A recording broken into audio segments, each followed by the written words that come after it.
reason I've asked you to come out here today is because a matter of great importance and public interest has arisen, and I think it's important for everyone to have a certain amount of transparency as to what's actually going on in this case. I will start by saying this is not something I do often. I think this case is equally important to everyone, because if this is the type of conduct and these are the type of things that are done in this case when everyone is watching, you can only imagine what's being done when no one is watching. And I think these cases are incredibly important for that. And trust me, I have extensive experience in cases that are high profile where people are watching. And if you're sloppy and you do this in a high profile case, you absolutely do it when no one's watching. And that's a scary thought here. It's a scary thought when I employ all of you who are here to, we're trying to do our job. We want you to ask the tough questions. Don't take the guided tour. This case is not as simple and as open and shut as it has been laid out to be. You have only heard one side of this case, and what's coming out of it reeks.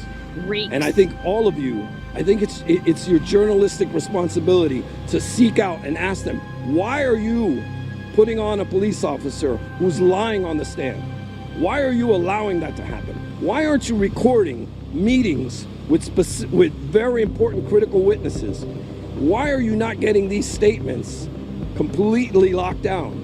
And ladies and gentlemen, I will tell you there's a very good reason, and the reason is an obvious one. So I would ask that all of you, and even those who are listening, to seek out and ask these questions and hold them to their level of professionalism. And I can tell you this, it gives me no pleasure to stand here and do this.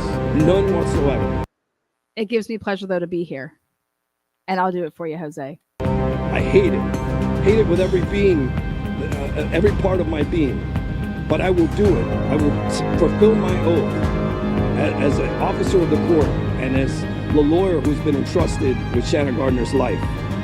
They're not going to get away with lying in the courtroom. We're not going to stop until we seek justice in this case. They're not going to get away by creating evidence. And we're not going to allow that to happen in this case. I certainly hope that if there's any ambiguities, that they clear them up immediately, that they explain why they didn't record that meeting, why they didn't file a police report on that meeting, why Detective Johns is lying about speaking to a person when in fact he actually did, lying as to why she changed her number when in fact she still to this day has not changed her number. There's no reason any of these things could have had to have occurred in this case.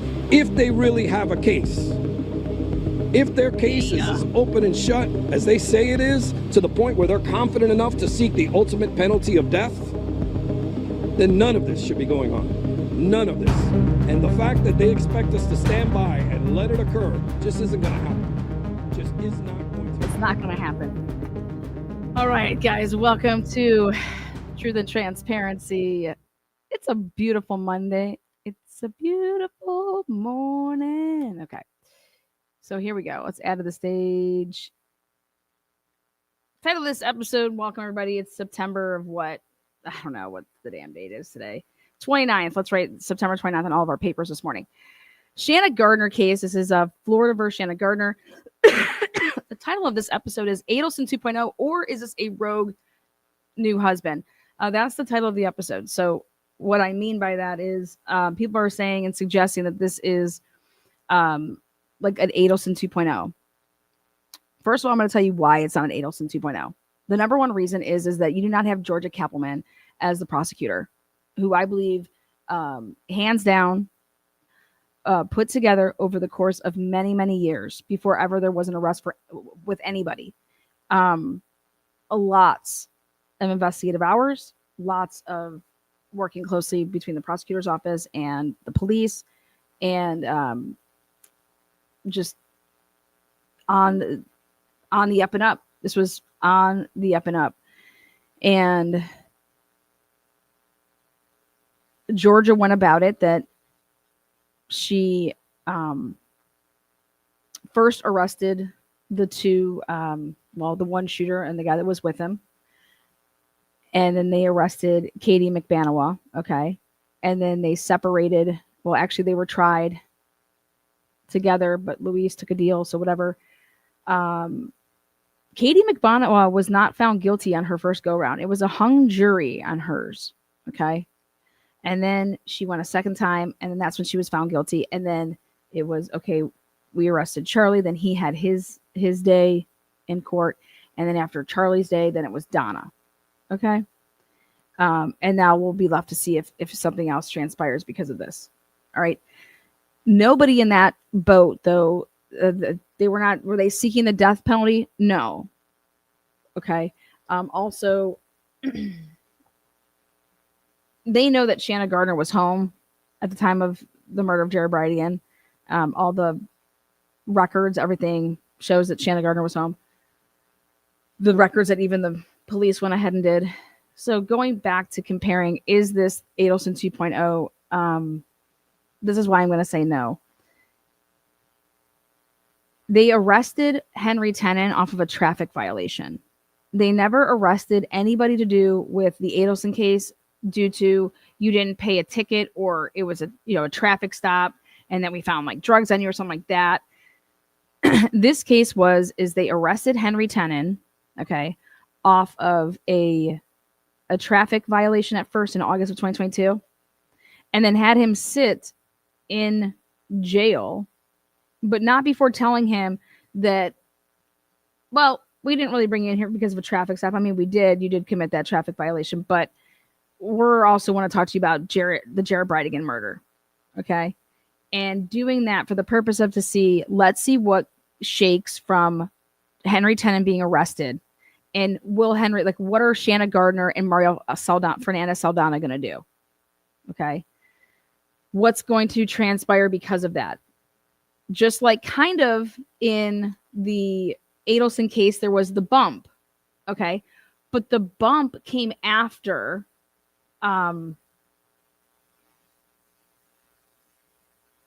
there was the arrest and conviction of the three people in the Adelson case, which was the shooter, the guy that was driving with the shooter, and then Katie McBanawa. Or I'm sorry, Katie McBanawa wasn't brought in yet. So they set up that bump to try to again shake the tree.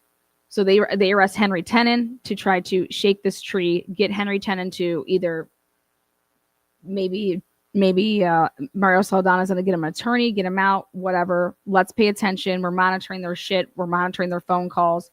So in that aspect, yes. Then they get Henry Tenon to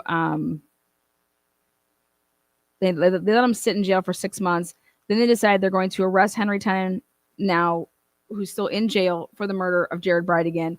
And then within, I don't know, a couple weeks after that, then Henry Tenon's like, okay, I was offered this deal. I'll take this deal.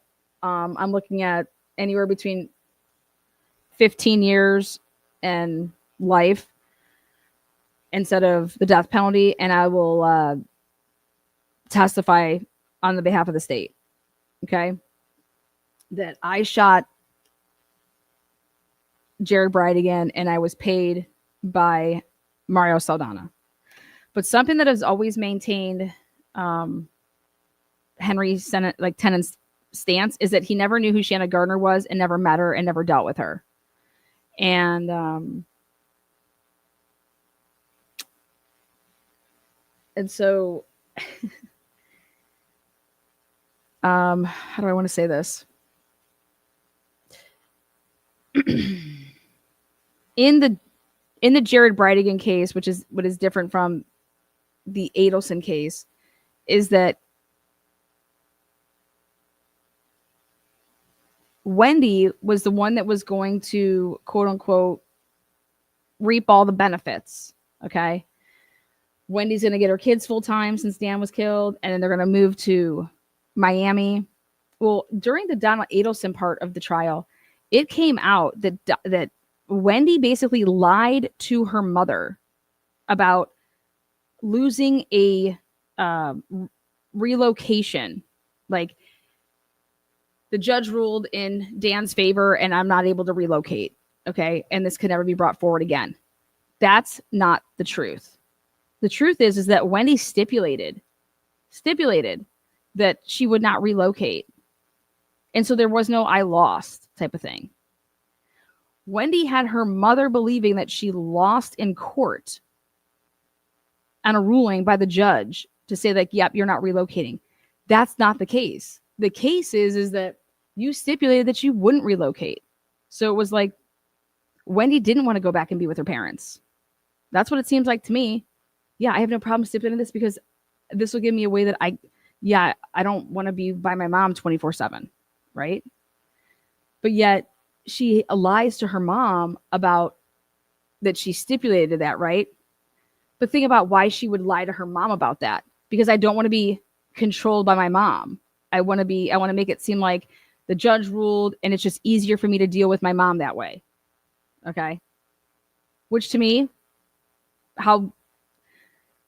why I think that Wendy has a really good chance here of never serving a day in prison is because if Wendy truly did not know that Charlie and her mother, so her brother and her mother, conspired with these hood rats to take out her husband, right? If she truly didn't know this, then she truly didn't know it, right? Until maybe after the fact when somebody is dead, it's like, well, who else could have killed Dan Markel?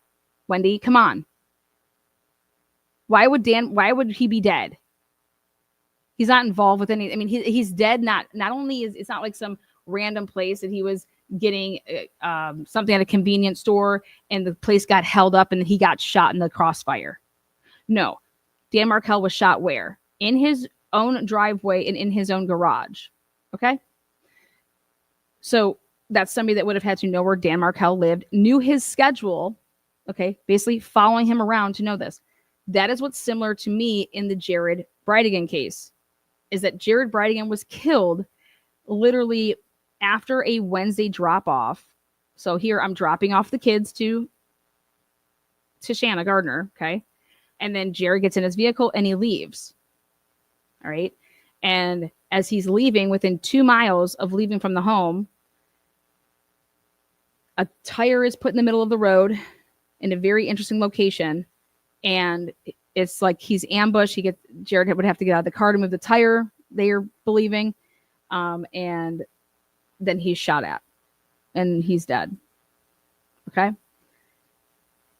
And so for me, I was like, let's take a look at the layout of this. Like, could Jared have went like a bunch of different ways? You know how there's a bunch of different ways when you're driving to go somewhere? Like, do I want to go, hey, because it's this time of the day, I'm going to actually go the freeway versus going the back roads, or I'm going to go the back roads versus going the freeway. Or even if you're going the back roads, that you could, I sometimes make a right and I go this way. Depends if the light is red, I'll go right. If the light's green, I'm just going to continue straight. Think about when you take your kids to school. Do you have multiple ways that you go? Do you always go the same way? Do you normally go this way unless something was to impede that? And so to figure out Jared Bridegan's normal path of travel every single time that he would drop off the kids, that means that you'd be watching on Wednesdays after the drop off to see how he would travel. Okay. How he would travel to go home. So I pulled up a whole map and I made this map last night. I've been working on it for a minute, but I kind of tweaked it to the point that I just wanted to know, how could you be so adamant that this is the way that Jared would have taken? Because there's so many different ways that he actually could have gone and to get out onto JBT. But wouldn't it be, would you need multiple people just depending on, hey, he's coming this way, so I'm going to be the one that's going to like prevent him from going further by acting like my car is, needing help. I'm changing a tire. Like, would you have had multiple people prepared and ready in these intersections or on these streets to act like something was wrong with their vehicle? So depending on if he came, and so I have one vehicle that's going to be following Jared, and then I have three vehicles. Let's say they're on these three different streets, depending on which way he goes. Okay, and are we communicating each other with burner phones? I mean, or are we just, hey, these are the only ways, so you just have to be prepared and ready. Okay, and so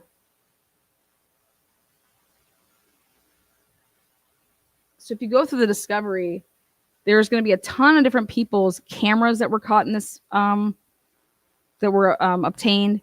There's going to be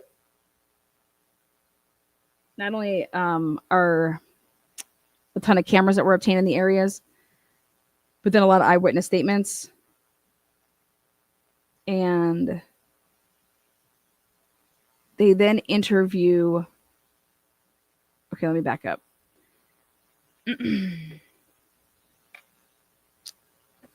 ATF got involved in this case day one. The shooting was on February 16th, which was a Wednesday night. ATF was involved on the 17th. And it is my opinion that the names that were involved in this case, so Jared Bridegan, then his new and current wife, Kirsten, his ex-wife, Shanna Gardner, and then Shanna Gardner's new husband, Mario.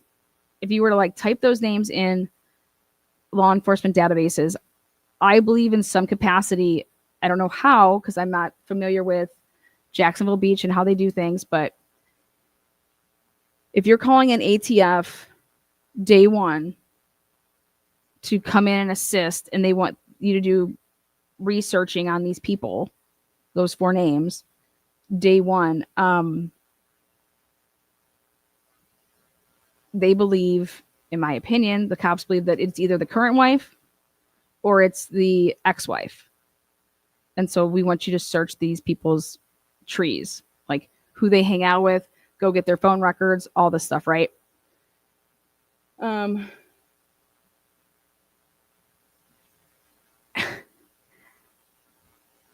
They've had a horrible, what people are deeming as a horrible divorce. I don't think it's horrible at all. I don't think that when you settle something in 5 months that it's a horrible divorce. So like that for me is out. Okay. But I would be researching this people and I would see that, holy shit, Shanna Gardner and her family have a shit ton of money. A shit ton of money. Okay. And so could Shanna Gardner be like, hey, I'm just going to hire a hitman to take Jared out so I can get my kids full time? Yeah, sure. That's going to be like something that you could think, because Shanna Gardner was at home. So it wasn't like Shanna Gardner fucking took a gun and shot Jared, right? But they weren't in court at the time. Shanna Gardner actually just basically, Jared was like, you can have the sand where the kids go to school. And he agreed to it because she's like, you don't have to pay me child support anymore. And I'll pay the fee of the monthly cost, or if they do it however they do it this private school. And I'll pay for the kids to go to school. But you don't have to pay me $1,000 a month anymore. And I will pay for the kids' schooling. You're just going to have to, on your weeks, because they were 1 week on, 1 week off, you're going to have to just drive, 20 or 30 minutes to come pick them up from school and drop them off from school. Okay. So Jared gave up the whole, okay, I won't fight on where they go to school. I don't have to pay my $1,000 a month anymore. And he was fine with that. And so money should never be the reason that you do anything for a kid. It's your kid. It should be about what's in the best interest of the child. So you believe that it was in the best interest of the child to go to that school, because you should never be doing it because, I didn't have to pay $1,000 a month anymore. Okay, that's bullshit. You would never, ever do that. Never. Nobody takes money over their kids and that are truly doing it for the right reasons. That's absurd.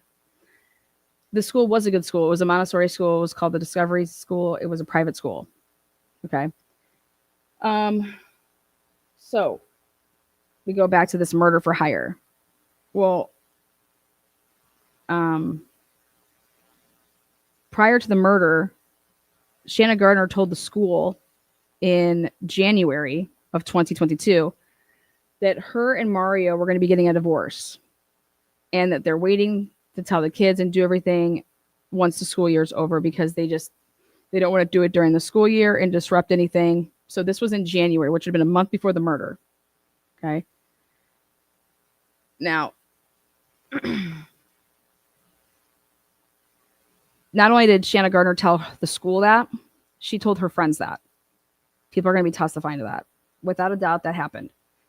And so let me ask you guys a question.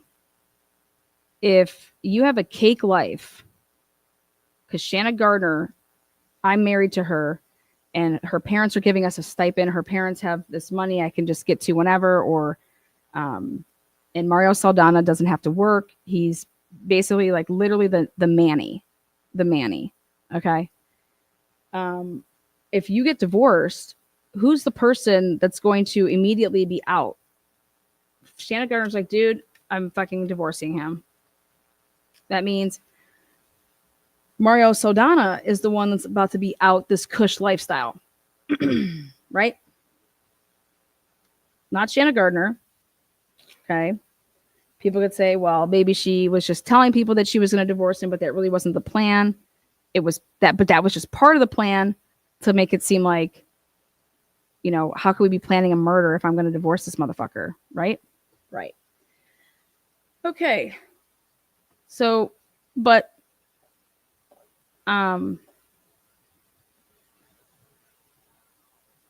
if you pay attention though to Henry Tenon's phone records,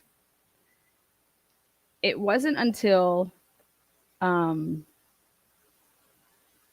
after Shanna Gardner said that she was going to divorce Mario, that he then started to call and talk to Henry Tenon on the phone a bunch. Not like he did before. Henry Tenon was his tenant at a house that he that Mario Saldana owned. So he was paying rent to Mario Saldana. Come to find out, I did my research, and after the marriage of Mario and Shanna Gardner, at some point between the marriage and 2022, the whole amount of, I believe, the loan of the house was paid off. Okay. I think that's going to come out in trial regardless. If you were plotting and planning to kill somebody since 2021 between Shanna Gardner and Mario, then there would be phone records between the people that you were conspiring with to do this, which it has now come out to say that it was Mario, Shanna Gardner, Henry Tenon was the shooter, and there's 2 unindicted co-conspirators. And one of them is John Biggerstaff, who is a swinger. But more importantly, can I have a sip of that? Can I have a cup of that?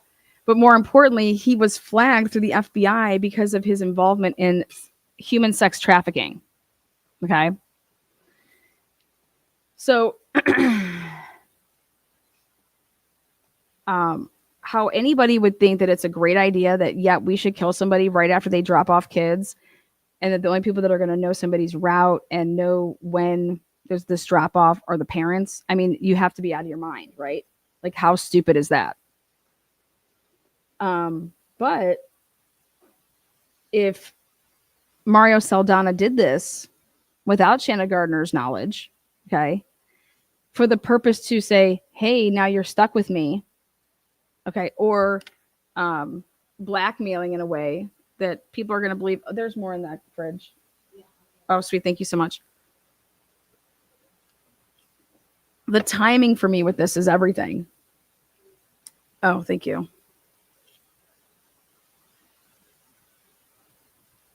But if Mario Saldana does this with Shanna Gardner doesn't know John Biggerstaff, who the fuck are these people? Like, Mario Saldana was banging John Biggerstaff's wife and was recording it, and it's on his phone.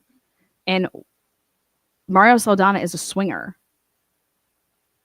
Mario Saldana is getting massages for himself and Shanna Gardner, and he could never get it up. But then lo and behold, somebody would come over to massage him and he's got wood for days, and is not banging Shanna Gardner, but instead is banging like random people.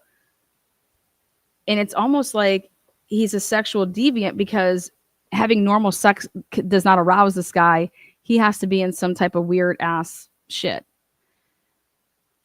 Also, what kind of goes with that is allegedly, supposedly, Mario Saldana was discharged from the military because he had sodomized one of his drill, someone that was under him in the military.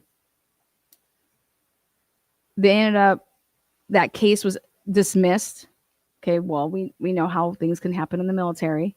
And then he was discharged. Okay, so we have Mario Saldana is this, like, who truly is this guy? Did Shanna Gardner married him so quickly, just like she did with Jared Bridegan, but for the purposes of things like, and I think it's going to come out in court, she married him so quickly because of the relationship that she had with Jared, and that neither person can have somebody helping with the kids unless they are married to that person. Otherwise, you have a say, because it's called first right of refusal. If you want your kid to be watched by somebody that's not the parent, then it's first right of refusal. But if you're married to them, then yeah, the kids can be home with stepmommy or stepdaddy. Okay. No, you could not hire a nanny. Okay. Because guess what? They have this first right of refusal in. And first right of refusal means that if you are not with your kid, it's your time to be with your kid, and you're not the one that's with the kid for more than, they put it in paperwork, it could be like 1 hour, 2 hours. It's usually like three hours. So if you're not going to be with your kid for more than 3 hours, the other parent has first right of refusal, meaning I will take the kid because you're not going to be with them for more than 3 hours. They have the choice of taking the kid or, hey, yep, no, that's fine that they're with them because I'm at work type of thing. So you can put those in your divorce paperwork, and it was in their divorce paperwork that there is a first thing, as it's first right of refusal. And that means that just if the kids, because they had twins, the kids are not in your care during your parenting time. And if it's going to be for longer than a certain period of time, then the other parent has the first right to actually have the kids during that time, which means they would come and pick up the kids, have them for however long until you can get back home to have the kids, and then like life would resume as it would be. It's like you get to be the babysitter. The other parent gets to be the babysitter. Okay. And so they wanted that in, and they both agreed to it. Okay. So, but that was, it ends up being nor here nor there, because honestly, Jared still had an issue once Shanna Gardner even married Mario. He was like, I don't want the kids being alone with Mario.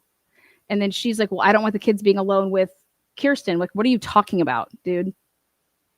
Like, that's not, like, yeah, you could want it all you want, but you're going to have to give me some reasons here. Okay. And so I don't know if Jared, okay, if he truly felt that way, if he was like, I'm going to do my research into who the fuck Mario Saldana is, and I'm going to hire a private investigator. Because if Mario Saldana is some fucking sicko, right? And Jared Bridegan found that out, okay? Then you could take that to Shanna Gardner and say, this is why I do not want my kids with Mario Saldana. Here you go. Okay, but there's no evidence of this. Okay, there's no evidence of this. But I'm saying, think about if you're a parent. If you're a parent, I know I'm a parent, and I was like, dude, I know that person, or I've heard things about this person. No way is my kid going to be with this person, unsupervised. Okay. So I could also see it as, what if Shanna Gardner found out about things about Mario? And she's like, oh my God, if Jared was to ever find out this shit, I would lose custody, because if he found out who Mario really is, because let's say that Shanna Gardner found out who Mario really was in his past. and I need to get out. Like, he needs to leave, right? I'm going to divorce him, because if Jared was to find out, then like, no way am I not going to have my children, right? Due to this fuck. Okay. So what seems more and more obvious to actually people that are reading the documents, which is not mainstream media. Mainstream media refuses to put out both sides of the coin. And that's what you're going to get here is I want the truth, right? There are kids, their dad was gunned down and murdered, okay? Now, their mother, they could potentially lose their mother to the death penalty, right? So then the kids are with no parent, right? So let's really, really make sure that Shanna Gardner was truly involved in this whole big plot, okay? Because Mario and the people that he hangs out with are not, like, are fucks. John Biggerstaff, addicted to drugs, allegedly. But John Biggerstaff, if you look at his family life, you would think that, like, oh, they're like this great big, happy big family. He has a son named Juan Biggerstaff because John Biggerstaff married Maria. Now she goes by the last name Biggerstaff, obviously. But Maria obviously comes from Mexican descent. So they named their first son Juan instead of John. Juan. He looks like a leprechaun, though. I mean, he's white as hell. Juan and their daughter Stephanie. So John Biggerstaff and Maria are married. They live in Jacksonville. They have 2 kids, Stephanie and Juan, and their 2 kids' ages are more closely related to Mario's age. Because it's like, think about Mario in his late 30s, early, like 40, 38. John Biggerstaff and his wife are more like in like their late 50s. So how John Biggerstaff actually knew Mario was because Mario knew Stephanie, the daughter of those 2. So think about this. Mario was hanging out back at the end of high school / beginning of college years, more towards the end of high school, hanging out with Stephanie. Well, I already know that Mario banged John Biggerstaff's wife, Maria. I think he also banged Stephanie. So Mario bangs the mother-daughter, not at the same time.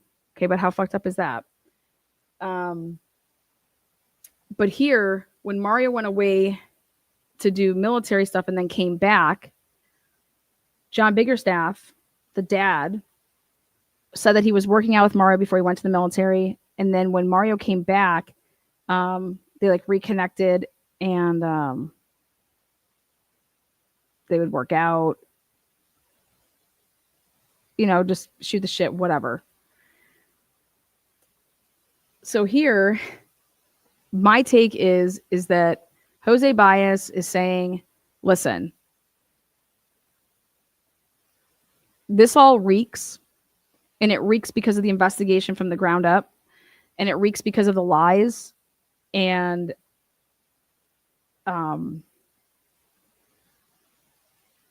if you had the evidence that you say that you have, and that you can place Shanna Gardner involved in this big plot, and you have people that are like, hey, we're going to testify against Shanna Gardner and say that this is her involvement, yada, yada, yada, then you don't need to be doing all this other bullshit. You don't need to be lying.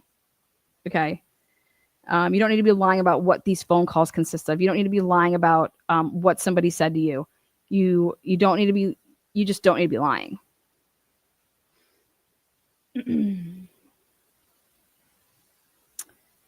So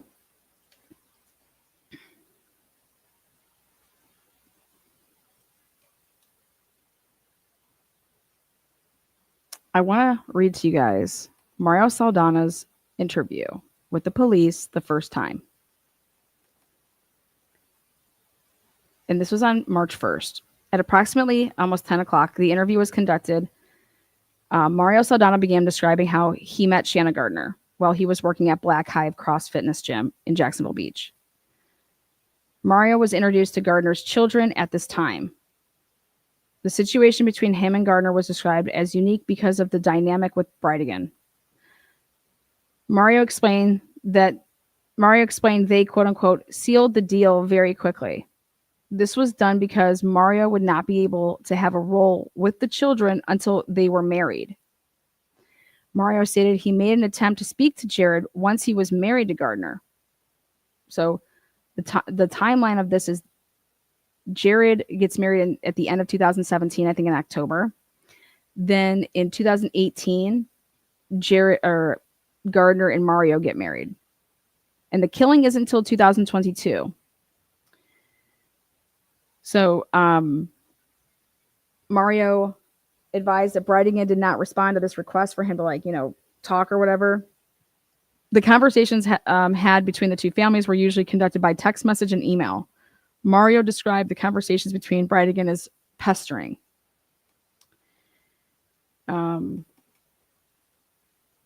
Again, Mario just went into the station on March 1st. The killing was February 16th. Went into the station without a lawyer. He just walked in and he wanted to have a conversation. That's how this happened. Mario would go on to describe a specific situation while picking up the children from Brightingham. Mario walked up to Brightingham's house and knocked on the door. As the kids opened the door, they told him he is not allowed to knock on the door. The children would normally leave the house when a text message was sent signaling the other party had arrived. Mario told the children he could do whatever he wants. Brightingham sent Fernandez an email stating he would file a restraining order if he ever came to his door again. Like, whoa. You know what I mean? Like, wow. Mario would go on to explain that the only time everyone was in the same room was usually in court. Mario stated he attempted to shake his hand while in court one time, but Brightingham refused to acknowledge him. He would continue to explain how Jared and his wife would not acknowledge their presence when at events with the children. Mario would explain how the kids were afraid to ask Jared questions over a fear of rejection. Abigail once asked if she could dye her hair purple.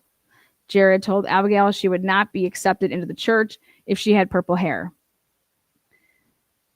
Mario took the children to a bishop for the Church of Latter-day Saints, who they happened to be friends with.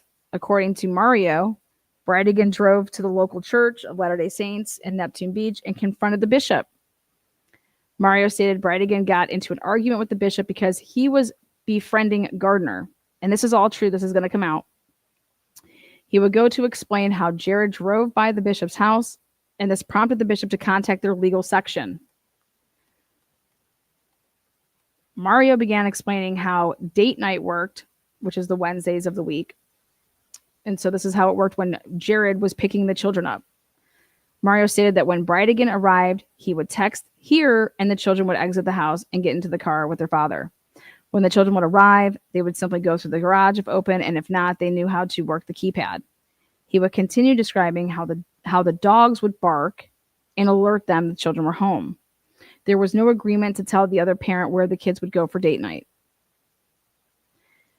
Mario would go on to explain date night on February 16, 2022, the night of the incident. Jared arrived at 6:30 and sent a text message saying here. The kids returned at the agreed upon time of 7:45. Mario advised that he did not see the kids come in, but he did say he heard them enter the residence. He would advise he was racked out on the couch. Once the children came in, he stated he went upstairs and took a shower. Mario advised Gardner greeted the kids when they arrived. Mario continued to advise he was really out of it due to taking gabapentin. Mario stated he takes this medication in high doses and becomes zoned out. Mario continued to say that night he was more out of it than anything. Mario advised that he and Gardner asked the kids about date night. The kids told him that they went to the Bearded Pig, and this particular date night was fine. The children informed Mario. Jared was on the phone for a while before they entered the Bearded Pig. Mario would go on to explain gabapentin is a nerve blocker, which he uses for pain and headaches. Mario stated the medication makes him drowsy. He would continue to explain he takes a high dose. After the children went to sleep, Mario did laundry while Gardner completed chores around the house. The two were getting ready for bed when detectives arrived to inform Gardner of Bridegan's death.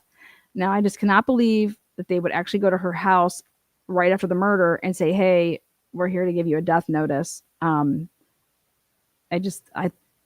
Wow. Mario advised that when the detectives arrived, he thought it may have been because of an ongoing dispute over animals in the neighborhood. And what you guys are going to hear in trial, again, this is going to trial, do not think there's going to be any deals, is that Mario Saldana's neighbor accused him of killing his cats or a cat or a dog. And so you're going to hear about this guy that was accusing him of killing a cat or his pet. Mario said that Bridegan was not a confrontational person. However, he would describe Bridegan as a keyboard warrior. Now, we hear all of that. Hold on one second. We hear all of that with everything to do with YouTube, all these keyboard warriors. Okay. You like to talk shit behind, keyboard, talk shit to my face. And I call them like faceless keyboard warriors. Like, yeah. Here, cam up, bitch. So Mario saying that, hey, he's a keyboard warrior. He just talks. Like, he just talks shit, basically. He would explain how Jared Bridegan would avoid Gardner whenever they were at a doctor appointment. He would continue to explain how Bridegan fought against Gardner when it came to placing Liam on ADHD medicine. Fernandez Saldana would continue to describe disagreements over Liam's medical condition. I think those are very normal arguments. Like, I won't say arguments, but like talks. Like, putting your kid on medication is very serious. Like, Mario began talking about disputes with Jared over the children's education. Mario advised they took Bridegan to court over placing the children into private school. That's not true. I have everything. Like, that's not true. The dispute was finally settled when Gardner agreed to eliminate the child support payments. Yes, that is true. Okay. But they actually weren't, it's a little bit more, it didn't come to them going to court because they had spoke and it was, okay, if you agree that I don't have to pay you child support anymore, nor will I have to pay for to go to that school, which is, I think that they both failed there though, because Jared actually had, like I've said this in my last live and it's really important. Jared had residential parenting, meaning he was labeled the residential parent, meaning wherever he lived, that's the school that the kids would go to. And he had just obtained that the year before. And so then he's going to say, I'm going to move. And it's like, what are you doing? Why would you do that? Why are you moving? Like, what did you think was going to happen? Because that's considered a change in circumstance. If you're ever dealing with divorce world, that is a significant change in circumstance, which could potentially modify your decree. Okay. But here, Jared said, well, I'm just moving back to where we originally lived in that district that we were when we were married. And we were all in agreement that the kids would go to the St. John Day, blah, blah, blah, whatever. And I'm like, it doesn't matter. Like that argument's going to fail every time. Just because it's going to in the courtroom. But nonetheless, that your kids are going to change. But what upsets me about it all is that the kids thrived in the school that they were at that year, right before they went to the discovery. And what I mean by that they thrived is because if you're on like an IEP and you're getting help, which a ton of kids do, especially after COVID, you're trying to get your kids caught up because it was horrible with school and you got far behind. But if you go from being on an IEP to not needing one, and you're in a AA rated school, like it was A+ school district, you'd want to keep your kids there because clearly whatever they did that year helped them, right?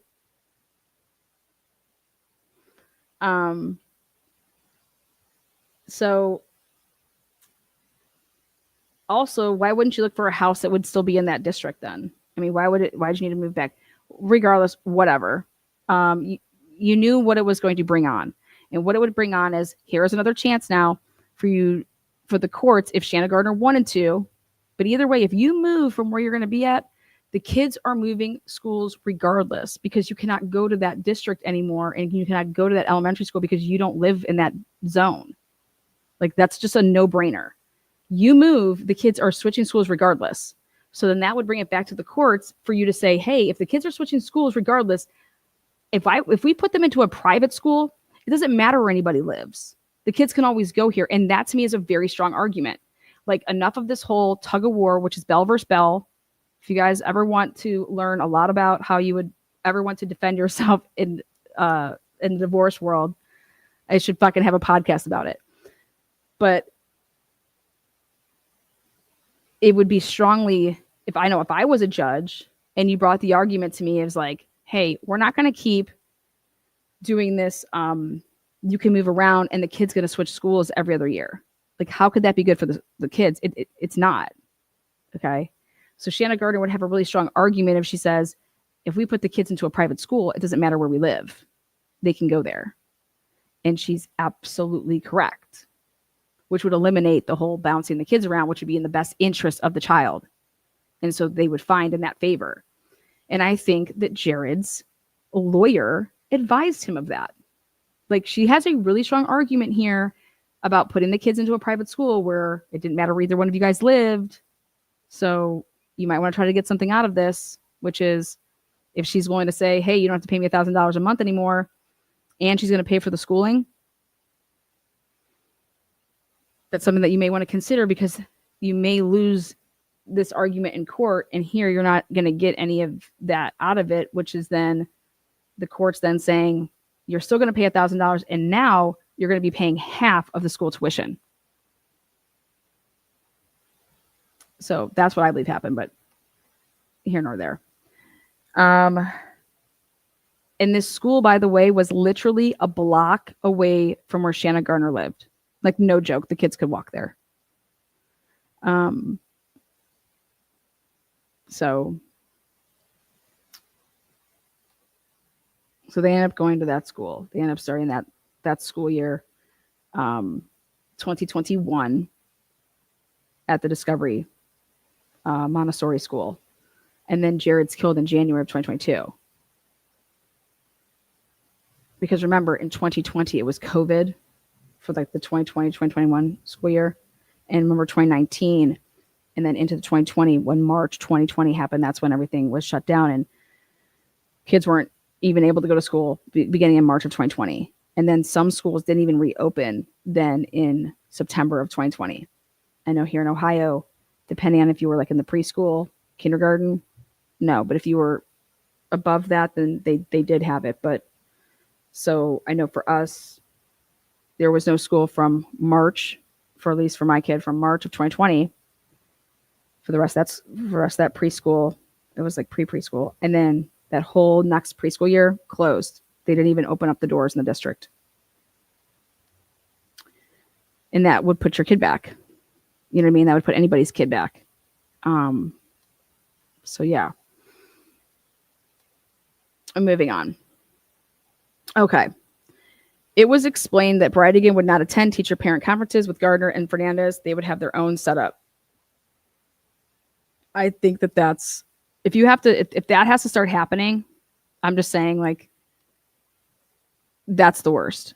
If you can't be a united front to the school, that's going to lead to problems. That's going to lead to picking sides. Okay. I'm of the firm believer that all communication should happen. Like, if you're going to email the school, I need to be CC'd on that. If the school is going to email you, I need to be CC'd on that. Okay. And if you tell the school district right off the rip that that's how you want it, it'll happen like that.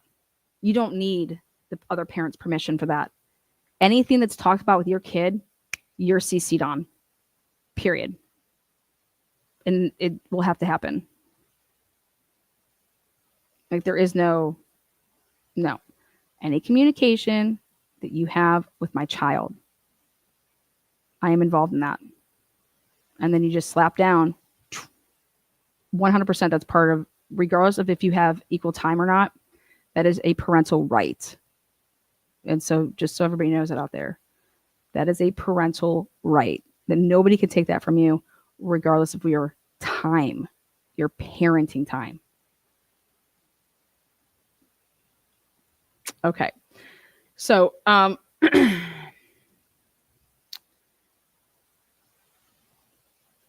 these conferences would only be held jointly due to COVID restrictions. And that I bet you was like via like Zoom. Fernandez would go on to explain that the children's therapy in Bridegan's dispute with the sessions. Fernandez advised Bridegan did not want the children attending therapy because they were talking about Bridegan. This led Fernandez into talking about control over the children. Now I'm going to tell you this. Out of the 700 pages that I read, 733, none of this is in there. So just so we're clear, out of 736 pages, okay, that I have read and that were presented to the court, none of this therapy stuff was mentioned. And none of the ADHD medicine stuff was mentioned. Now, again, I say this because some stuff just doesn't make it to the courts because it stays within the lawyers because they're talking stuff back and forth. Okay. And it's like, that's what you're supposed to do. And you're supposed to say, hey, this is what my client's saying is happening. You know, does your client have anything to say about this? You're supposed to be able to work things through before you go to the courts. You're supposed to have well, not supposed to, but I'm surprised in this situation that they didn't have a, it's called a PC, which is a parent coordinator. And you can also have a guardian ad litem, but I strongly advise, I think guardian ad litems are worthless. Are absolutely worthless. 100% worthless. Like 1000% worthless. But a parenting coordinator to me is not, because they play as the referee of each individual like disagreement. So if I say I want the kid to go to, I want the kid in baseball, and you're like, I don't want the kid in baseball. It's like, what? I want the kid in swimming instead. And they're at the same time. Well, our kid doesn't even know how to swim. Well, that's why maybe that, so we take this a disagreement to a parent coordinator, and we would have to explain to the parent coordinator, okay, our position on it. And what they try to get us to do is to compromise. All right. And then if compromise can't be reached, then the parent coordinator actually decides what the kid would do versus, okay, like, because if we both have the final say, it's 1-to-1, right? Who's gonna break up the 1-to-1? Depends on how you put it in your paperwork. If you put in your paperwork that it has to be unanimous, then that means that kid isn't doing either one of them. Okay. And it's just like, this is dog shit. This is horse shit. Like, what are you doing to your children? This is bullshit. Okay. This is pure selfishness. This is absolute crap, right? Anyways.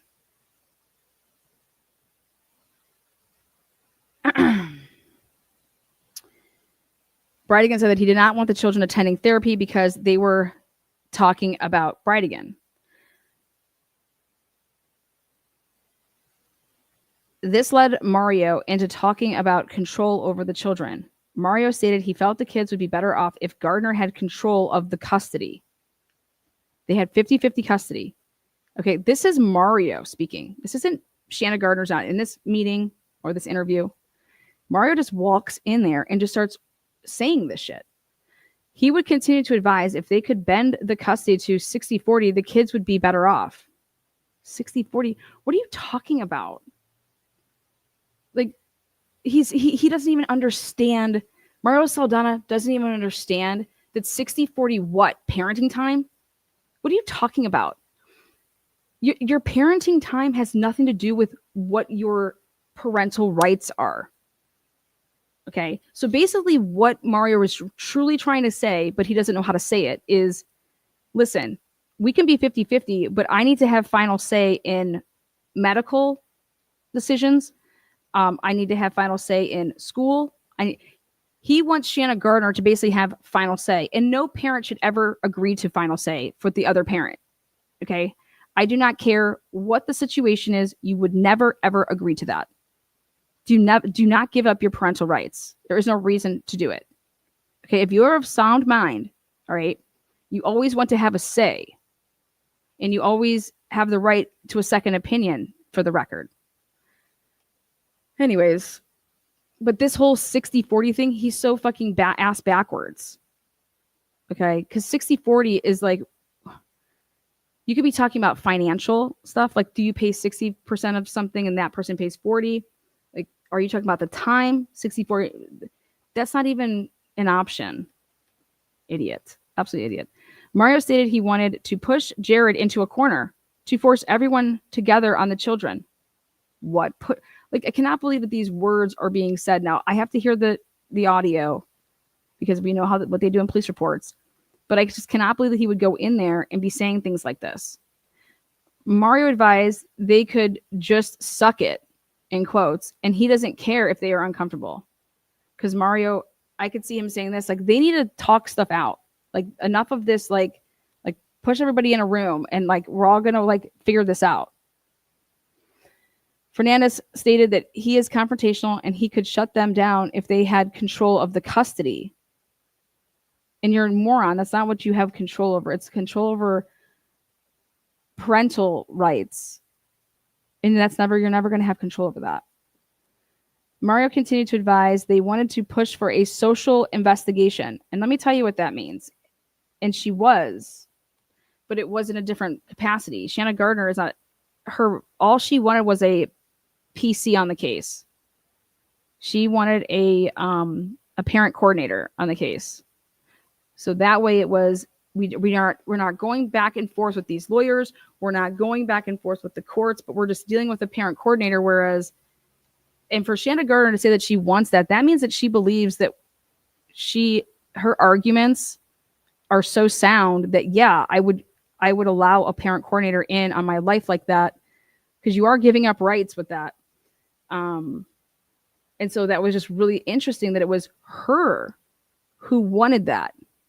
And it was her that said, yeah, if we wanted to go through a custodial evaluation and a social investigator, like that she was fine with all of that.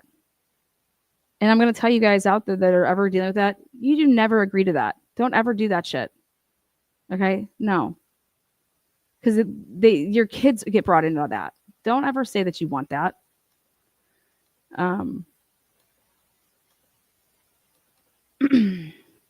Mario was asked what he thought happened to Jared. Mario stated it was a big speculation. Mario stated that you need to get in a line if looking for people who he didn't like or didn't like him. Mario said that he hasn't been told anything, but he does know why he would get out of the car. I'm like, what? Mario advised he thought he may have known who was in front of him. That's what would make him get out of the car.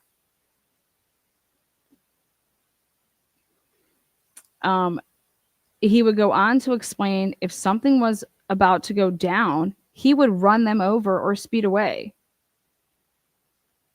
Mario would go to explain there were plenty of people at Brightigan's church who didn't like him. He would go to explain the dispute over Gardner and Fernandez's presence at the memorial service. Due to this, Mario advised the children would not attend the service. End of the interview. Like, what? He just waltzed on down to the Jacksonville Police Department.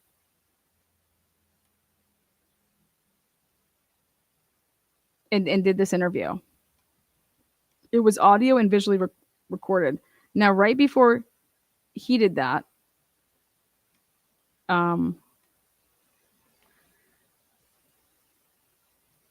so that's what Mario and Shanna Gardner were both interviewed on the same day.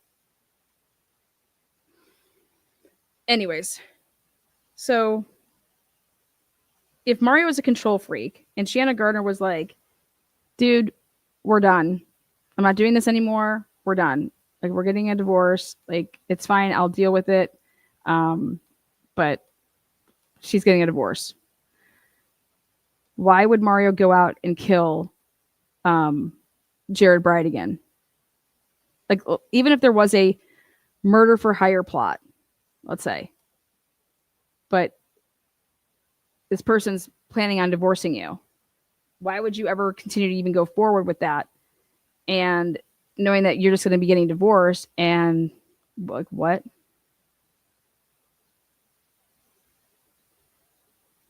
Or does it make more sense that Mario, that was a trigger? Shanna saying, hey, at the end of the school year, like, we need to split apart. Like, this isn't working and I can't do this anymore. And so we're going to get divorced. Mario also told people that they were getting divorced. Okay.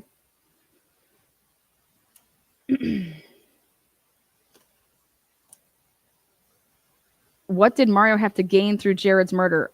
Money.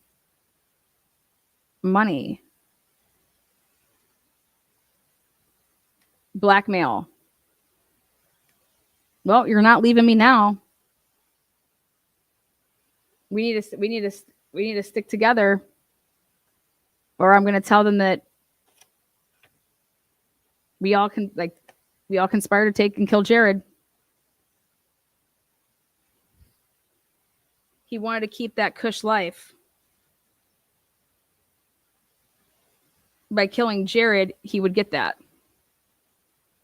If he kills Jared, Shanna Gardner couldn't leave him, couldn't divorce him.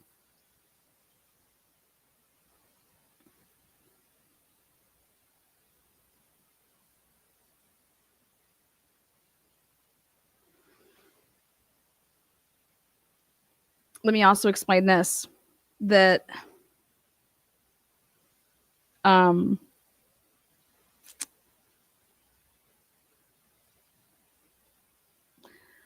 right after Shanna Gardner told her friends about this and told the school about this, then there's the date in January where the AFT pulled up from the phones and stuff like that. What they say is Henry Tenon was basically following Jared and going around this route, and that was on, I think it was like January, I want to say 16th and 29th. And the murder was on the 16th of February.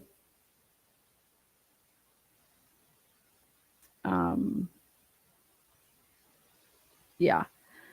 Also, John Biggerstaff, who Mario goes and talks to, he's the one with the 10mm gun that he bought in 2016. Jared Bradigan was shot with a 10mm because at the scene there was 4 shell casings, 2 of which were PPU and 2 of which were Underwood shell casings, and they were 10mm. And so I don't know how they were able to trace back. I mean, I know what they did. They got Mario's phone records because they did that right away. And they went through and saw who he called. And they noticed that right after the murder, he was with John Biggerstaff because he went and filled up his truck with a bunch of tables and chairs because John Biggerstaff's son, Juan, was coming into town from Texas to get married that weekend to his wife because they're both from Jacksonville. So I'm like, holy shit, you're committing a murder on the Wednesday of the weekend that your good friend and his son's flying in from Texas, and he gets there on Tuesday or Wednesday. And then there's the rehearsal dinner on the Friday, and then the wedding's on Saturday. And on the Thursday, the day after the murder, Mario is helping John Biggerstaff get tables and chairs for the wedding that they're having. So he was like in communication with him on the phone. Who the hell commits a murder to remember their freaking wedding weekend? What? I'm getting married, and me and my dad are going to be involved in a murder for hire the weekend that I'm coming to town for my wedding in Jacksonville Beach.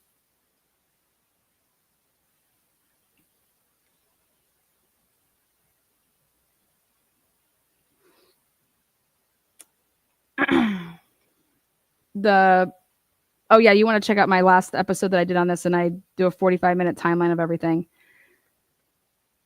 Shanna and Jared were married from 2010 to 2015.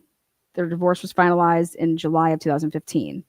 And then this murder was in 2022. And 7 years later. So who the hell gets involved with a murder for hire, right? Mario Saldana, starts talking to John Biggerstaff in January saying, hey, I need a gun. John Biggerstaff is a felon. He had to get rid of his guns, and he had to give them to Juan Biggerstaff back in the day in 2016. And so Juan Biggerstaff, he works for the police department. He's a cop. He's a cop in Irving, Texas. John Biggerstaff used to work for the Jacksonville Beach Sheriff's Office. And he, I believe, is an ex-cop.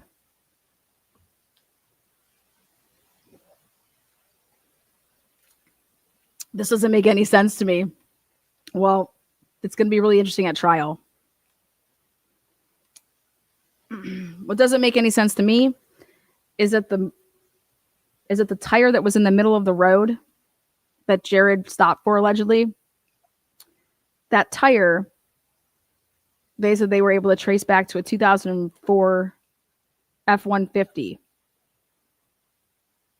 Well, that tire also would have traced back to like 6 other vehicles that you could have potentially put that type of a tire on. It wasn't just a 2004 F-150 for the record. And they don't make any notes of that in any of the police reports. It was not just that. But 6 months later, when they go to Henry Tenon's house, there's a tire that's just there laying up against the side of the house, but the day before was just laying on the grass of their property. And how in the world would a tire that matches the same tire that was in the middle of the road, why would that be there 6 months later? Where did that come from? The day that the police just showed up, they didn't interview Henry Tenon or any of Mario Saldana's tenants prior to and for 6 months. And it's because they were monitoring all these people. They were waiting to see if people were going to slip up, in my opinion. And then they went and placed that tire because Mario goes to that house all the time. You're going to see that tire that's on Henry Tenon's lawn, and you're just going to let it sit there. And then when the cops do come, why would any cop come up to someone's house and say, oh, hey, what's that tire there? Do you guys want me to just get rid of it? Sure, yeah, it's not mine. Go ahead.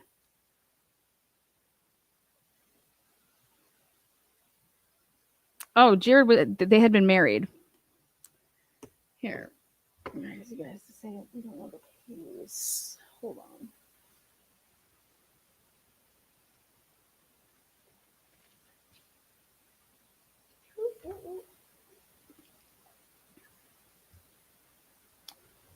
Let's see.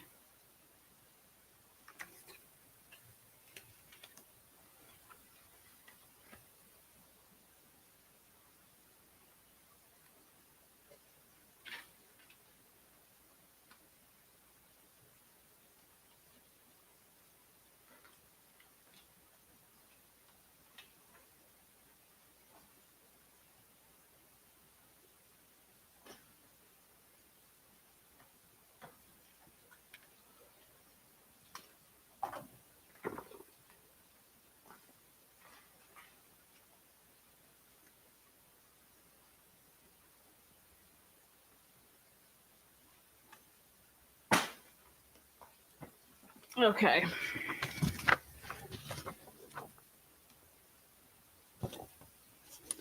Lan, are you covering the Tyler Robinson trial? Yeah. All right. So Jared Brightigan and Shanna Gardner.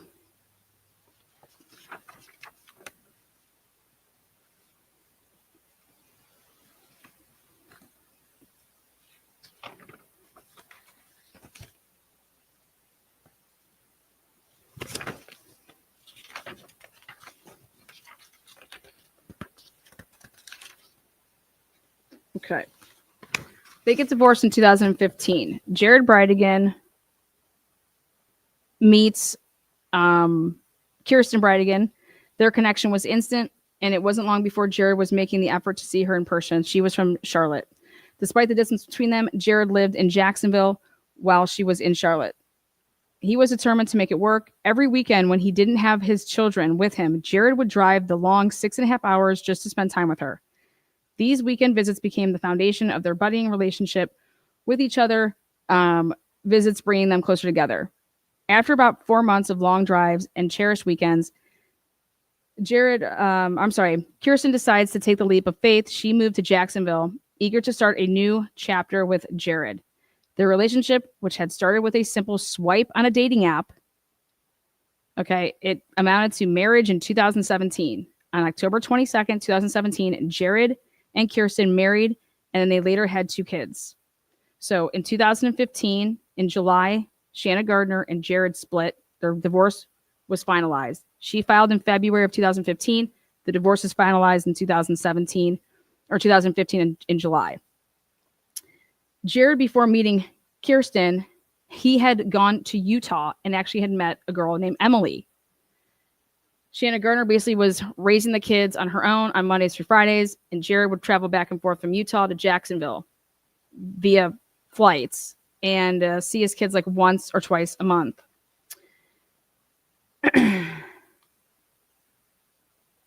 Shanna Gardner's like, okay, maybe I just need to have like the kids and you can have the kids, every other weekend type thing.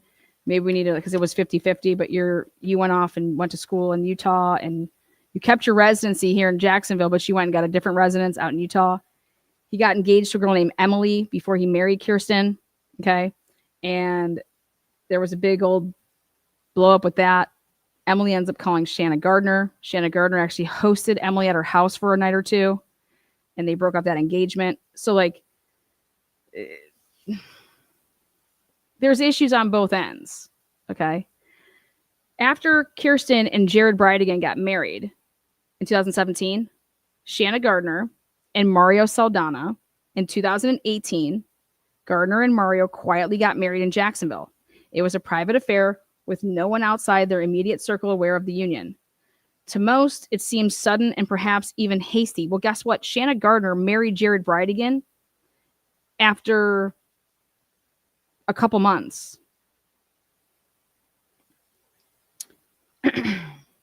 To most, it seemed sudden and perhaps even hasty, but Gardner and Mario had their reasons.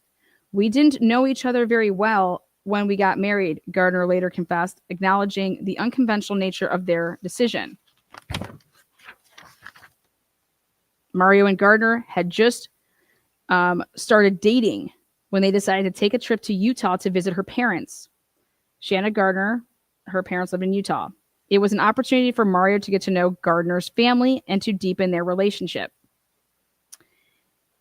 Shanna Gardner's mother, seeing the connection between them and the challenges Gardner was facing, made a surprising suggestion. Why don't you two get married? She proposed, sensing that it might bring some stability to Gardner's life. What the fuck? Okay. Do I think that it went down like this? Absolutely not. I don't.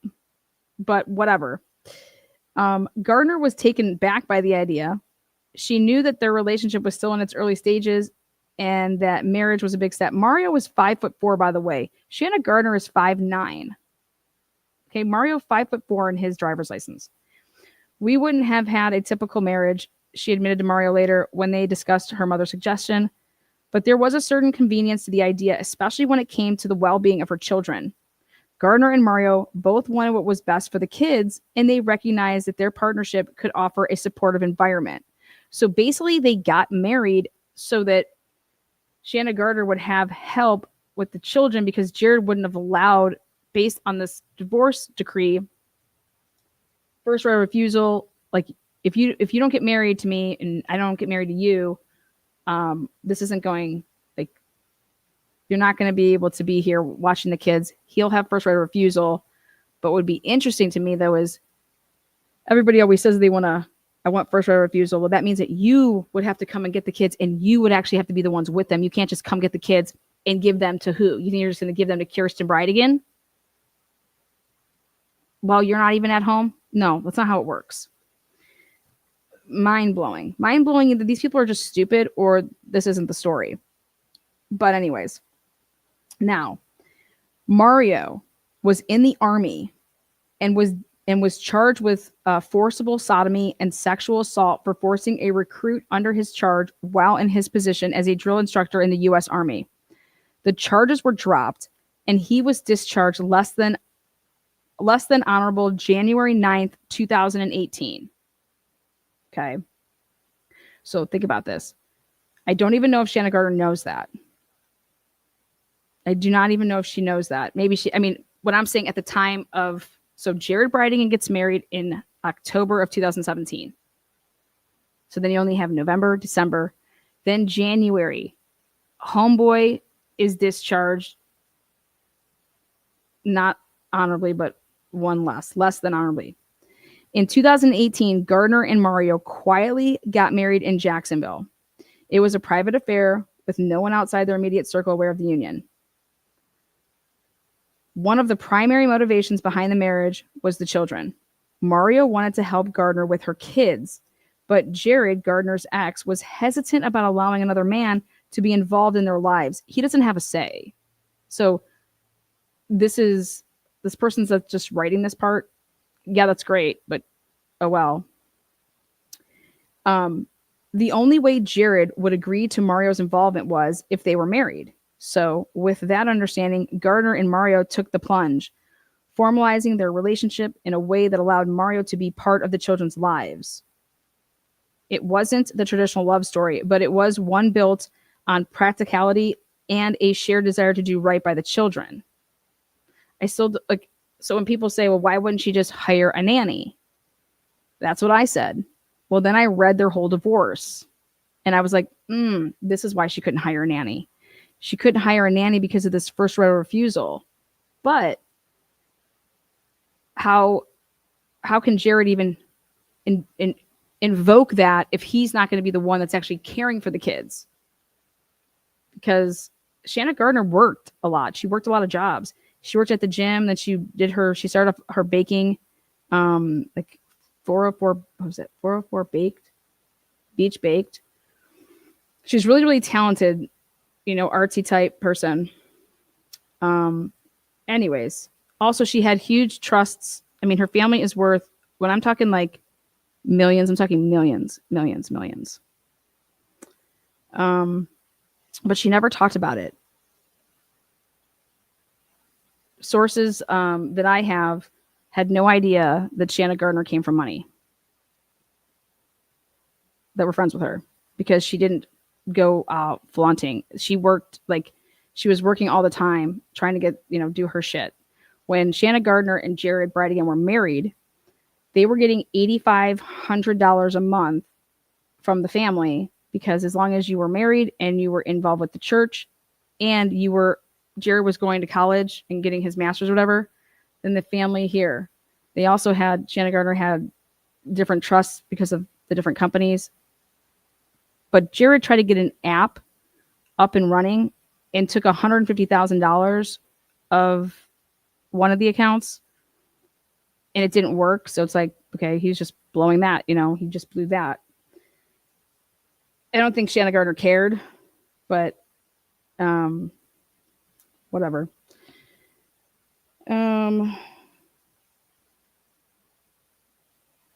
Let's see. One evening while out to dinner, Mario made statements that he could, quote unquote, get 4 guys, break into Bridegan's residence in the middle of the night and take care of him, and nobody would ever know. That is going to be testimony coming out of the mouth of Elizabeth Smith. Okay. Elizabeth Smith also said that Shanna Gardner wanted to be a porn star, and that Mario Saldana was her manager. And this is what she said that Mario told her. Elizabeth Smith's when she takes the stand in this trial, it's going to be fireworks. Jose Baez going to get up in that ass. Okay. January 24th, 2022. So this would be just right before the murder on February 16th. January 24th, 2022. Jared Bridegan sent Shanna Gardner an email advising her that he was planning to have one of the twins baptized in the Mormon church. Witnesses indicated that Bridegan's twin daughter was beginning to favor Bridegan and Kirsten and wished to be more involved in the Mormon faith. Shanna was angry and against it. Again, it'll be interesting. That'll be interesting. If we truly think that this trigger was because Jared Bridegan wanted to baptize one of the kids, and it was like, that's it, it's go time. We're fucking killing Jared. No way. No, sorry. Now,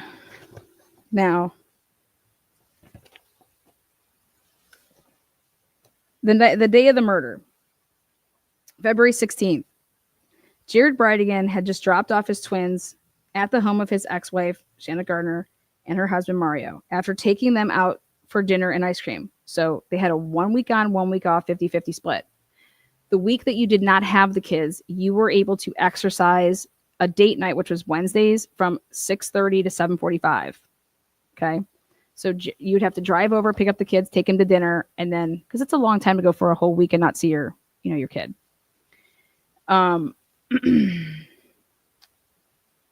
As Jared drove home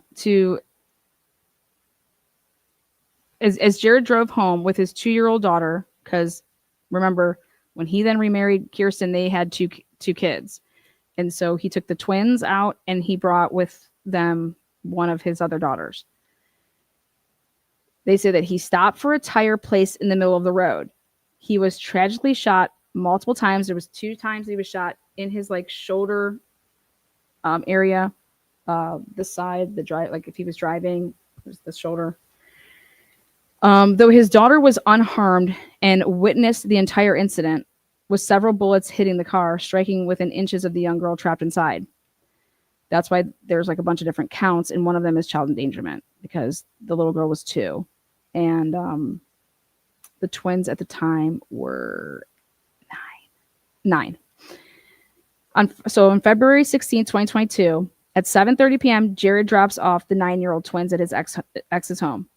At 7:50, in which now has become known as 7:52, based off of the Ring cameras, Jared is shot dead while moving from the middle of the road, while moving a tire from the middle of the road. And I just don't think that's how it went down. Because when this case comes to trial, we're going to really talk about, I believe he was ambushed, meaning there was somebody behind him driving and somebody in front of him. Okay.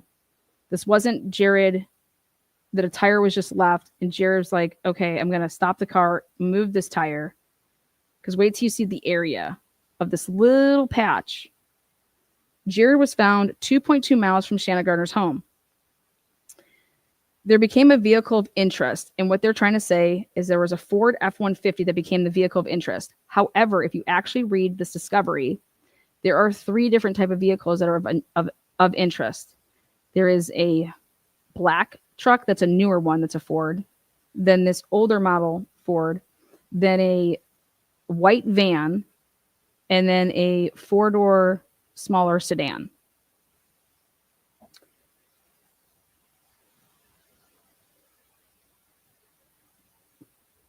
According to the Jacksonville police, they were like, our vehicle of interest is a Ford F-150.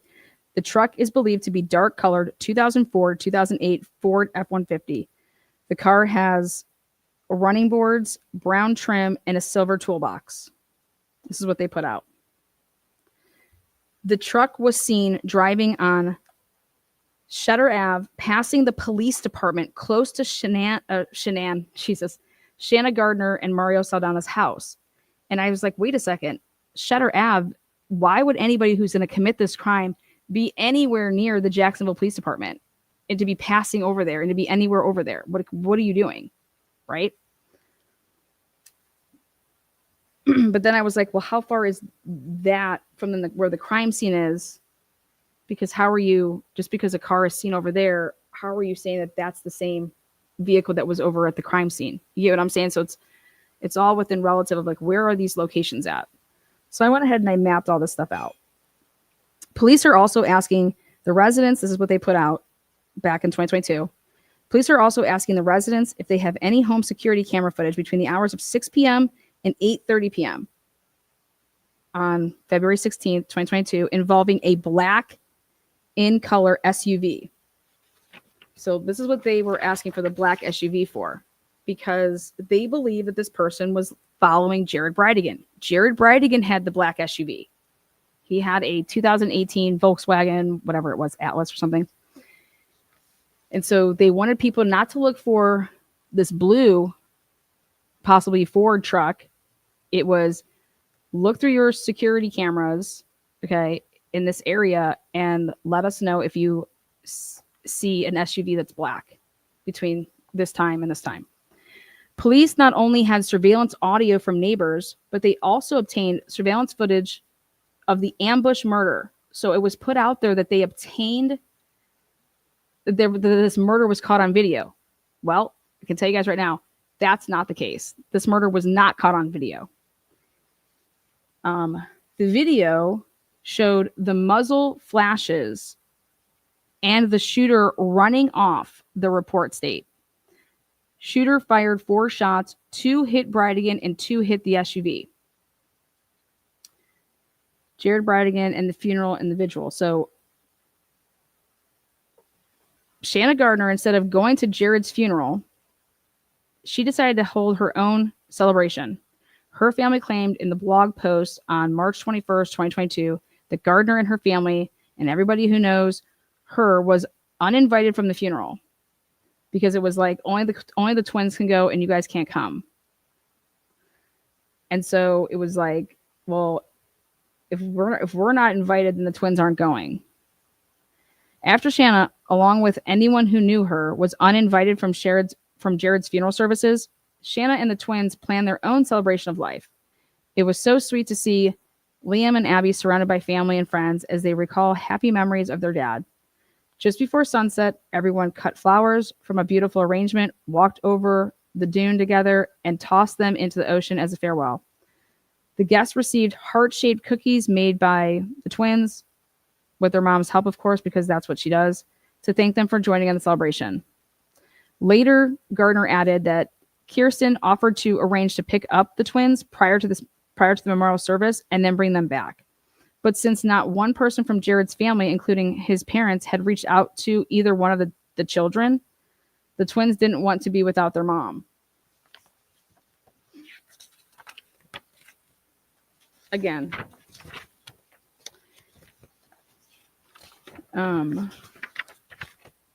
Now.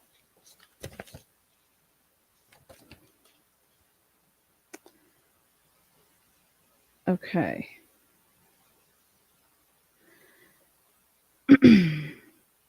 On February 17th, which was the day after the murder, Jared Bridegan's wife, Kirsten, spoke with the twins, and the twins inquired whether Jared had a will, which struck her as very odd. Shanna Gardner maintained a small baking business and was a listed co-owner in First Choice Home Rentals, LLC. However, the majority of her income came from the trust that was funded by her parents. Apparently, in an effort to keep Bridegan from gaining access to any of her trust funds, and for Gardner to appear, she maintained very little money. Okay, this is not true. Okay. When Jared Bridegan and Shanna Gardner got married, Shanna Gardner's parents bought them a house free and clear, over 300, and it was like, let's see, 300. No, it was they ended up selling the home for $800,000. Okay, of which Jared would get half of that. So Shanna Gardner paid him $330,000. When they got divorced, he gets $330,000. Jared didn't want to have to pay child support, right? And so he's saying that, listen, Shanna Gardner gets all this money from her family. She does not need money from me, okay? And I'm of the opinion of, well, yes, she may get money from her family, right? But at the end of the day, the way the courts look at it is, it's based off of a worksheet. It's based off of how much money you make and how much money they make. Okay. And so when it all came down, it was like, at first it was only like a couple $100 that he owed her per month. And then somehow it went to being 1,000. Oh, that's right. Because Jared then got hired from Microsoft, as an executive. He got a new job and he was making like, I don't know, like $90,000. And on paper, like Gardner was making, I don't know, like 25. So yeah. But I will say this. Gardner was taking care of the kids, wasn't working anything crazy, wasn't working towards a school and a master's. Meanwhile, Jared was, Shanna Gardner's parents were paying for that. And at the end of the day, when they got divorced, he's employable and she's just not. Okay. And that's how the courts would look at something. She was the main care provider, like staying home, taking care of them. Then they were going off to school basically at the time, not even when they were going through that divorce, because they were born in 2012. They got divorced in 2015. So that they were like 3. The kids were when they got divorced. Anyways, so there's a lot of arguments there, but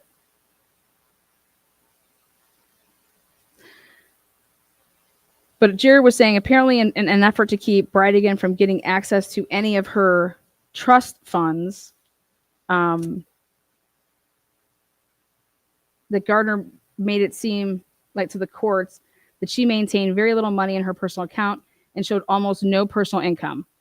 Bank records confirmed that Gardner never maintained more than $2,500 in her personal accounts at any time between January 1st of 2021 and March 30th of 2022.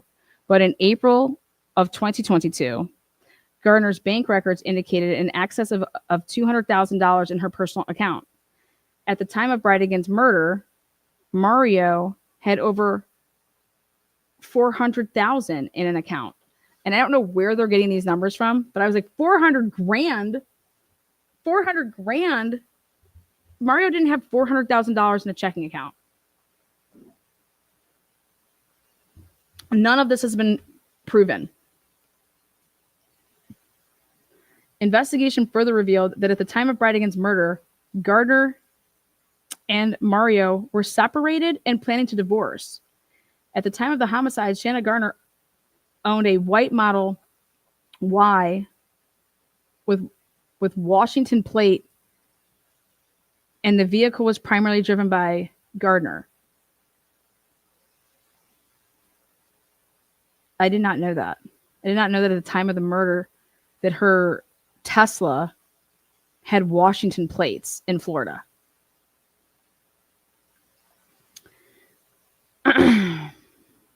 He had a Toyota Tundra, but February 28th, 2022, Gardner emailed Kirsten Bridegan asking for a copy of Jared's death certificate, but that was needed for something. March 16th, 2022, the first interview was held. That's not a true date. It was March 1st. March 24th, 2022, Shanna finally responds to a request to FaceTime the kids and say She's like to have a conversation with me first, refused to text or email, and wants to be in the. Okay.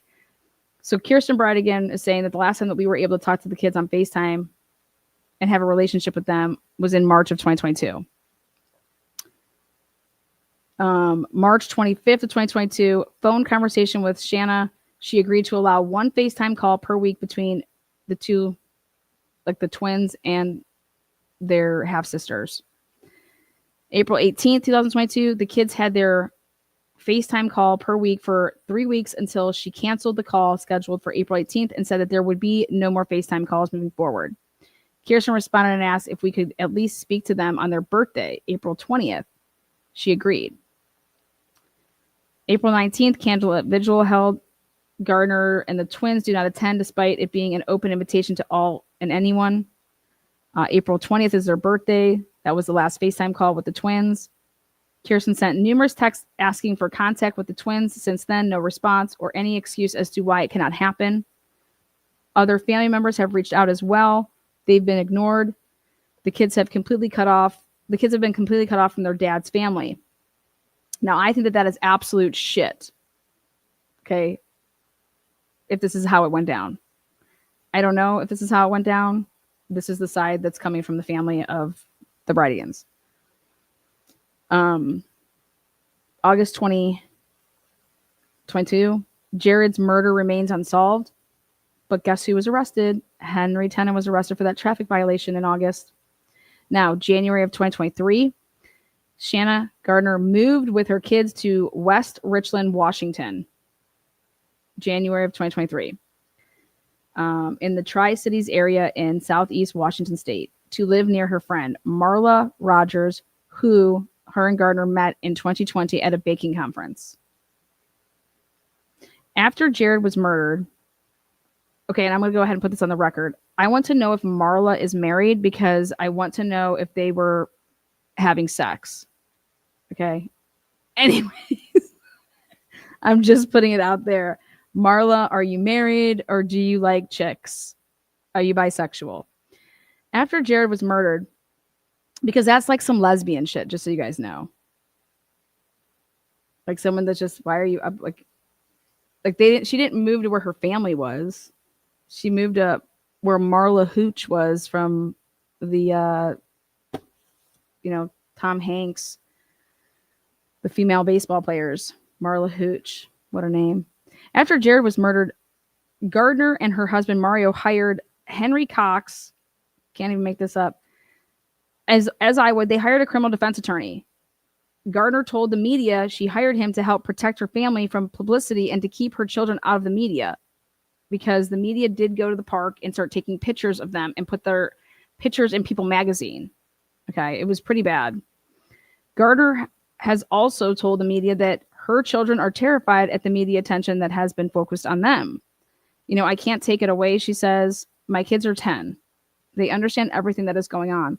They see this and they are scared, terrified, and struggling. Now, this is the investigation into Jared Bridegan. Jared Bridegan's routine and murder. This is according to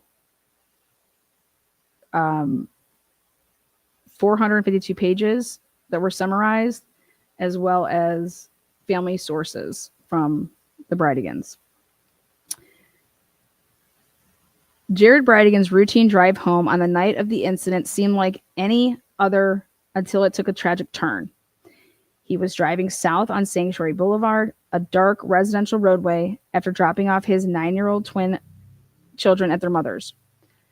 Gardner, who shared custody of the twins with Bridegan, lived nearby in Jacksonville Beach with her new husband, Mario Fernandez Saldana.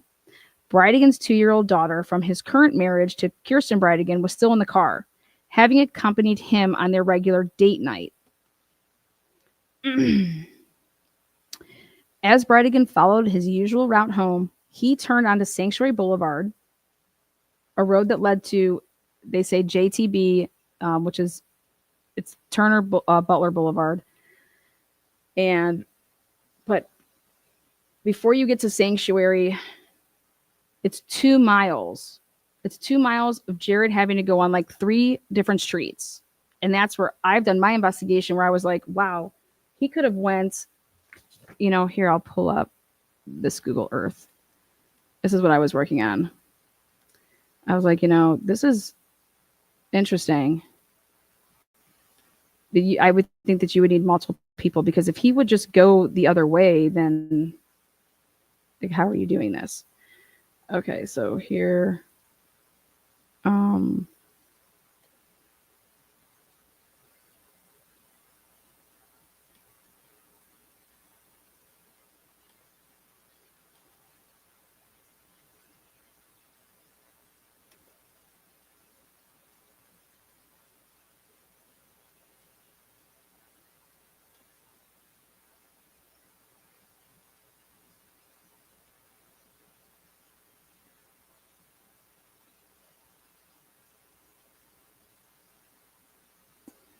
all right, so what is it looking like on your guys' side?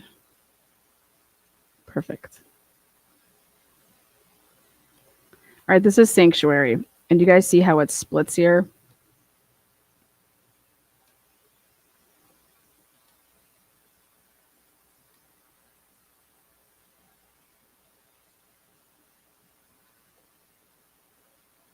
Right here is where, now picture this being super dark.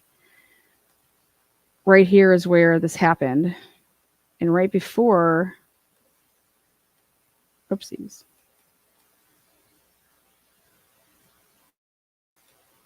There we go.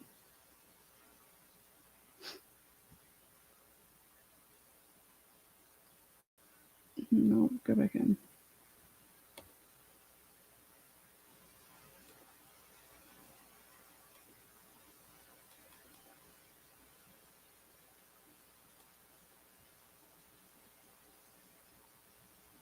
Okay, I'm just trying to get a decent, okay. Do you see this 4067 house right there? It's over here to your right.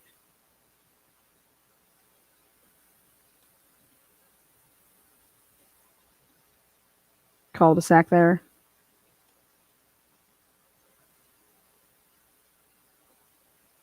Okay.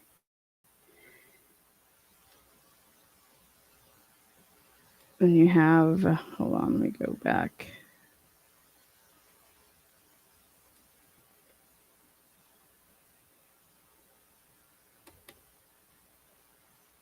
Oh, fuck off.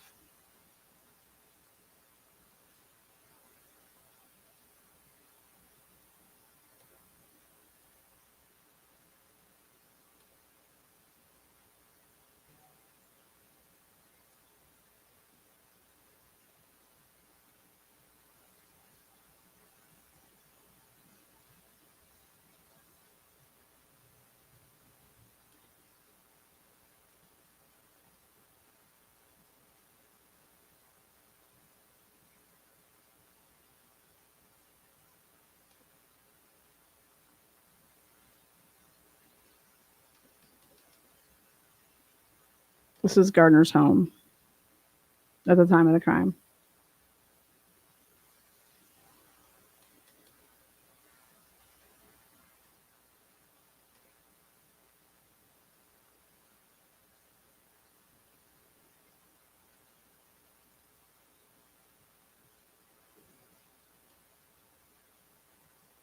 Okay, this white house right here on the corner. It's a cul-de-sac street, though. It's got like 3 or 4 houses on each side. But this is the house that was on the corner. This was their house at the time of the crime. Okay. And this is the short little, okay. And so the only person, if anybody had a Ring camera in that area, is right here, their neighbor, to be able to see what the heck was going on over there that night. Okay. So I was looking.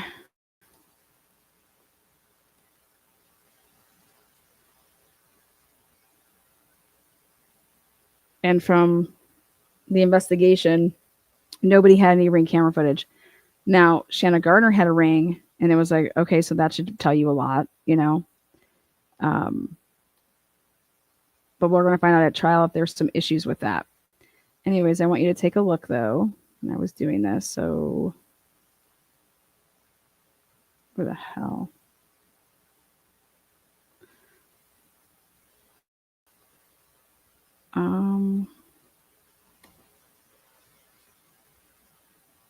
So right here, we're right on top of it. Where you see 1516, it's right across the street. It's 1511, okay? Now watch this. This is going to circle us. And I want to stop right there.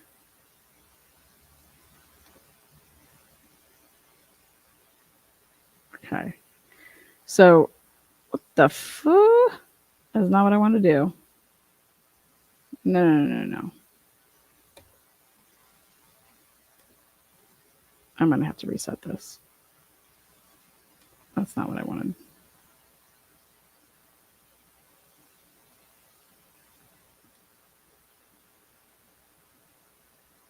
Okay. The next spot I took us to, which was Fairway Lane, because he had to travel down that street. And then from Fairway Lane, then you're going over to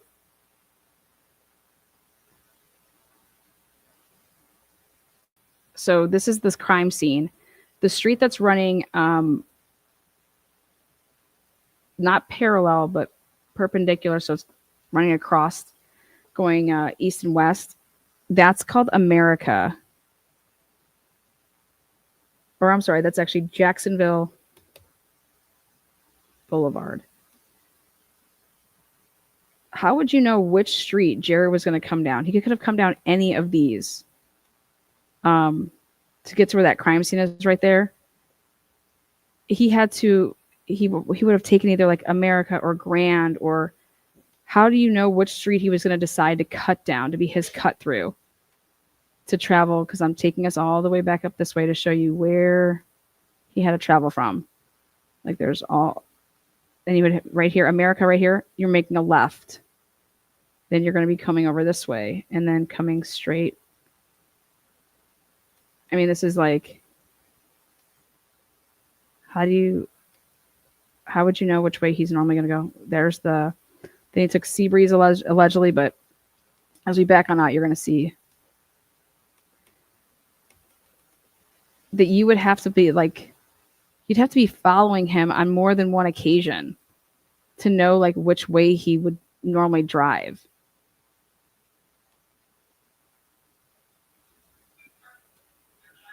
Anyways.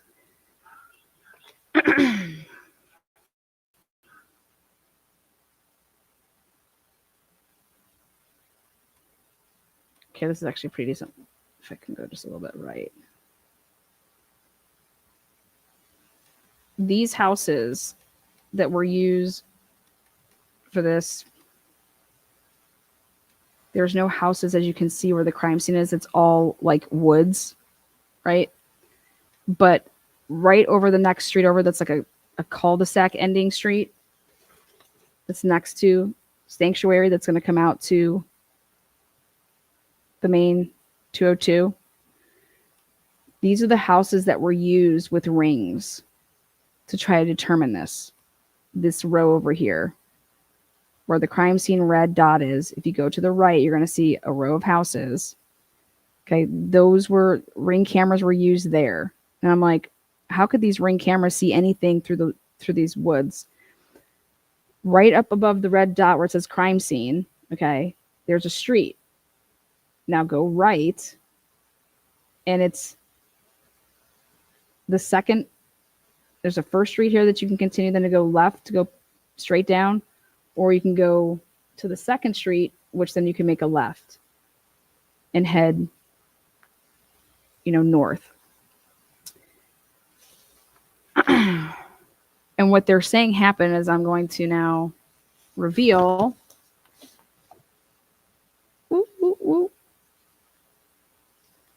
Here it is. This is what the state is going to put together, or what they put together. Surveillance. Okay. As Brightigan followed his usual route home, he turned onto Sanctuary Boulevard, a road that led to J.T. Butler Boulevard. Unlike the nearby commercial areas, Sanctuary Boulevard was quiet and dark, with no businesses in the vicinity. While driving, Brightigan encountered a damaged tire lying in the middle of the road, blocking his path. Given the lack of prior vehicles swerving around it, it appeared that the tire had been deliberately placed there to obstruct his way. Analyzing the situation, Brightigan stopped his vehicle, turned on his hazard lights, and opened his door to move the tire.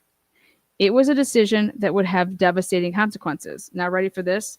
The evidence suggests otherwise because Jared Brightigan's SUV was the window was shot out and it's spidered. And so the question is did that happen? So it's the passenger side that had like the spidering. And the question is if Jared had already gotten out of the vehicle to go move the tire,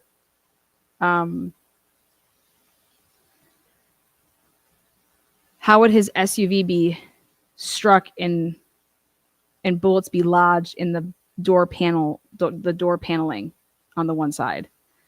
To me, it seems like he wouldn't have got out of his car yet. Just saying. And I believe Jose Baez is going to be making those arguments. You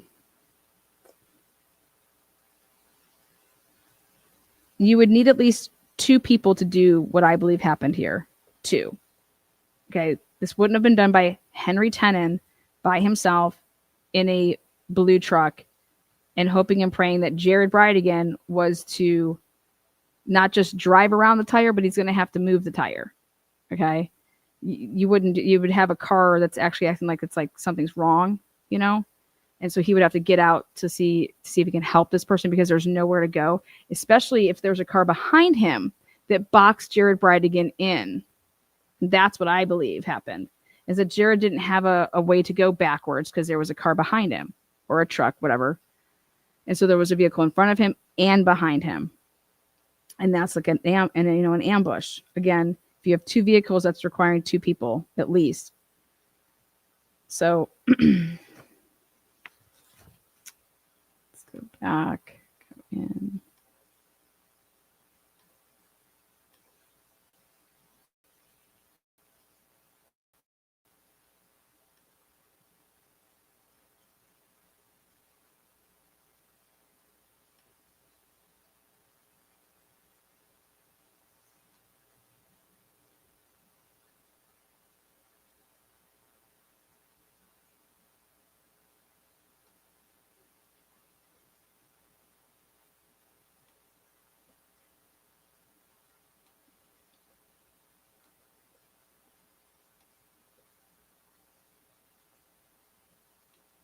Right there.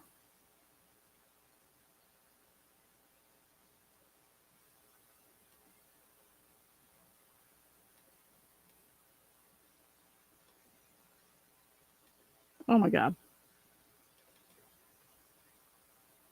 Okay.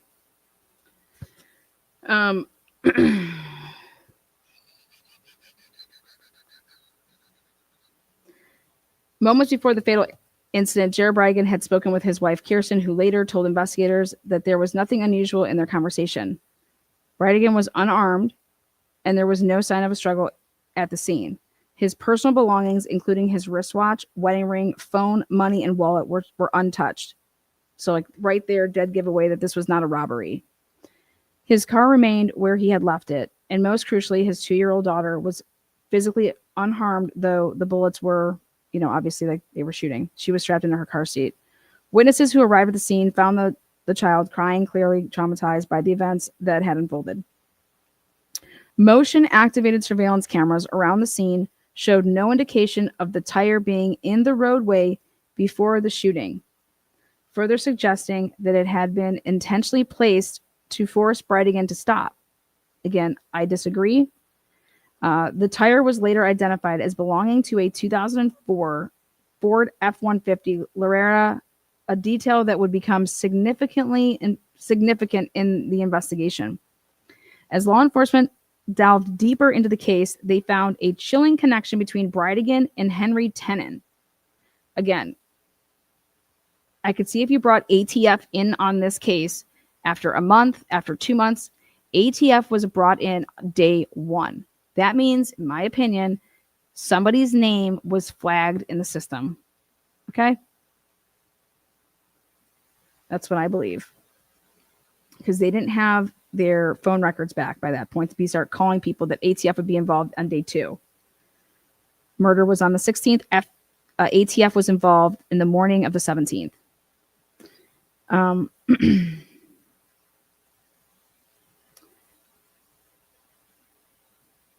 Again, as law enforcement was digging deeper into this case, law enforcement found a chilling connection between Bridegan and Henry Tenon, which that's not how you would word that. How it would be worded is what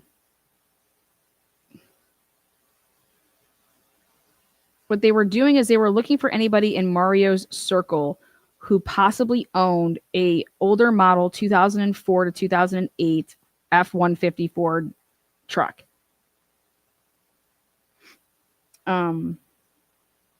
So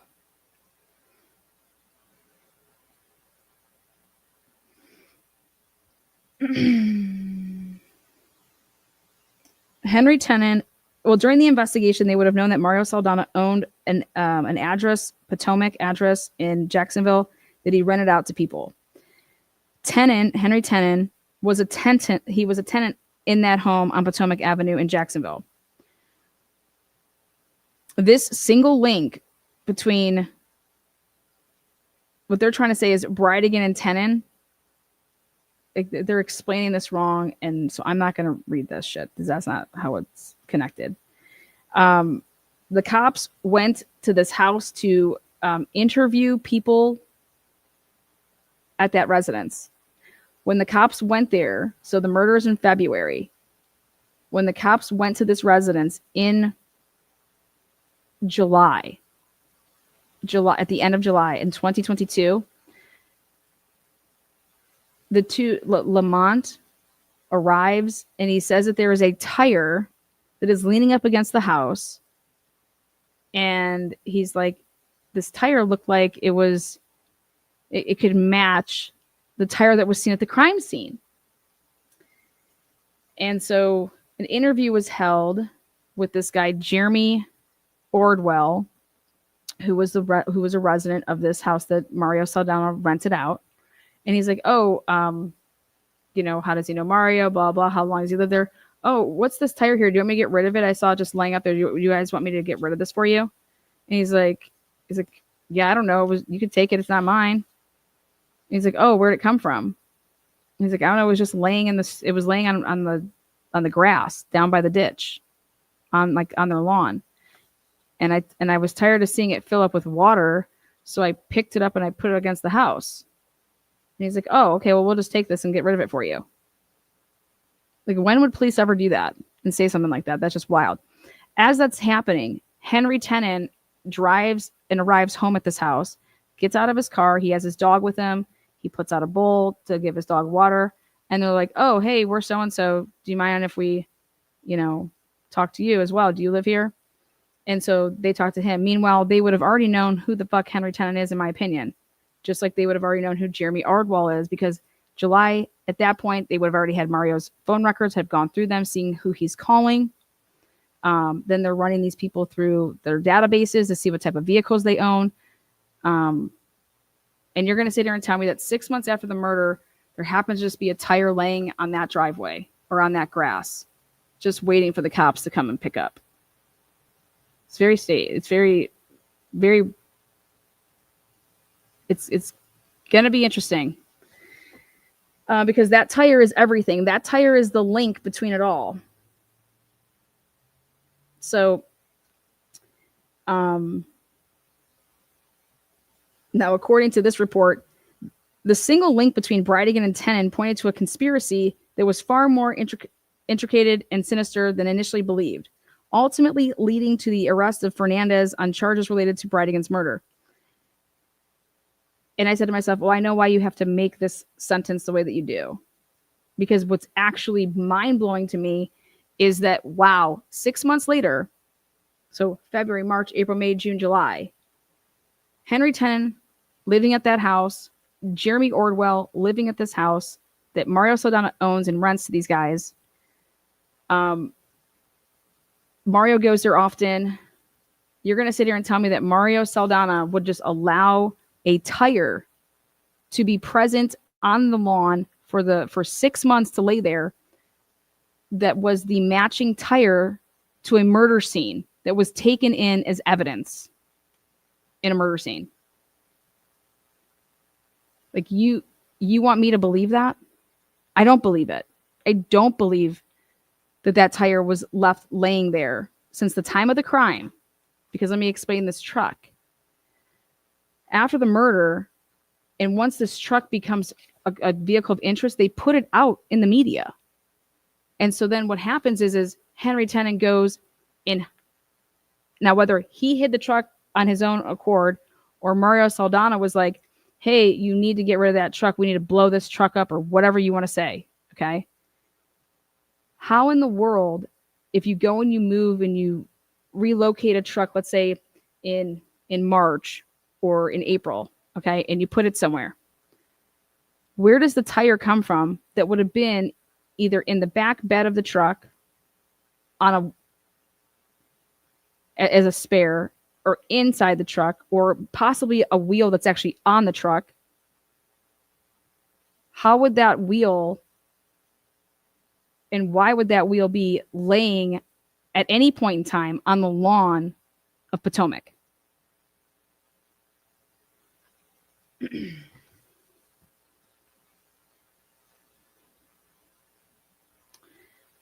So they found the tire that was in the middle of the road that night.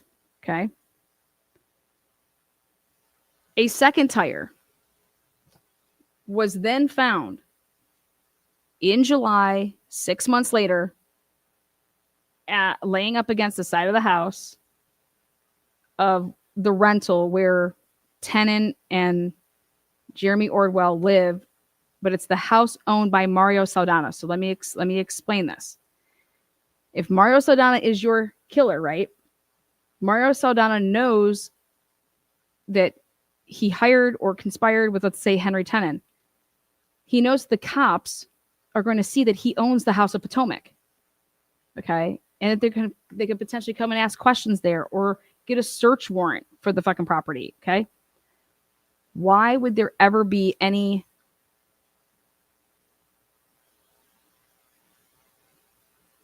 evidence of that truck, of that tire? In the interview with Jeremy says that this tire just appeared and it was on the lawn when he came home. He didn't know where the tire came from.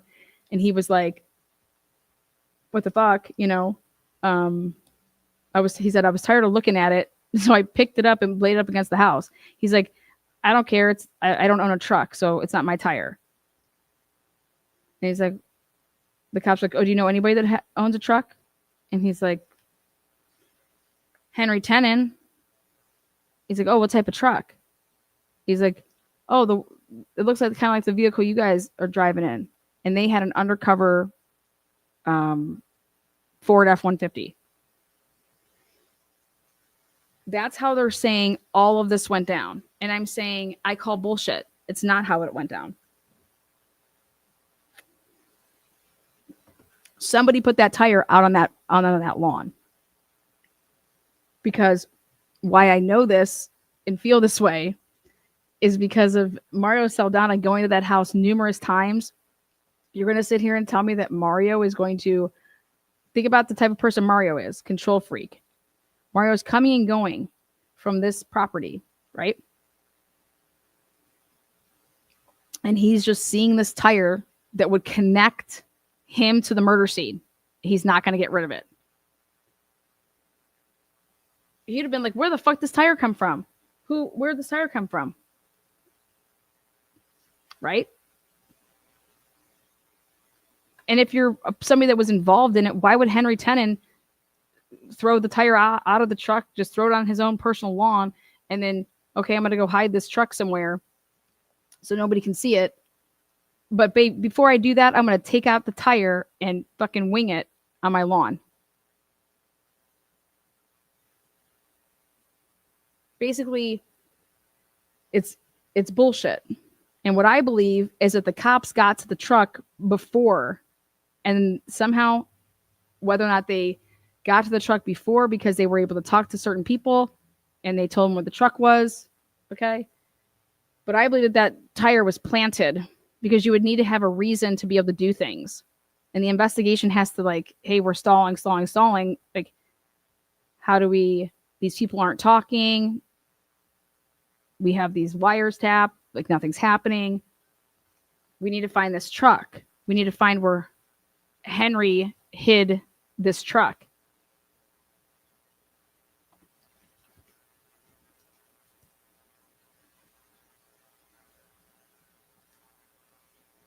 So,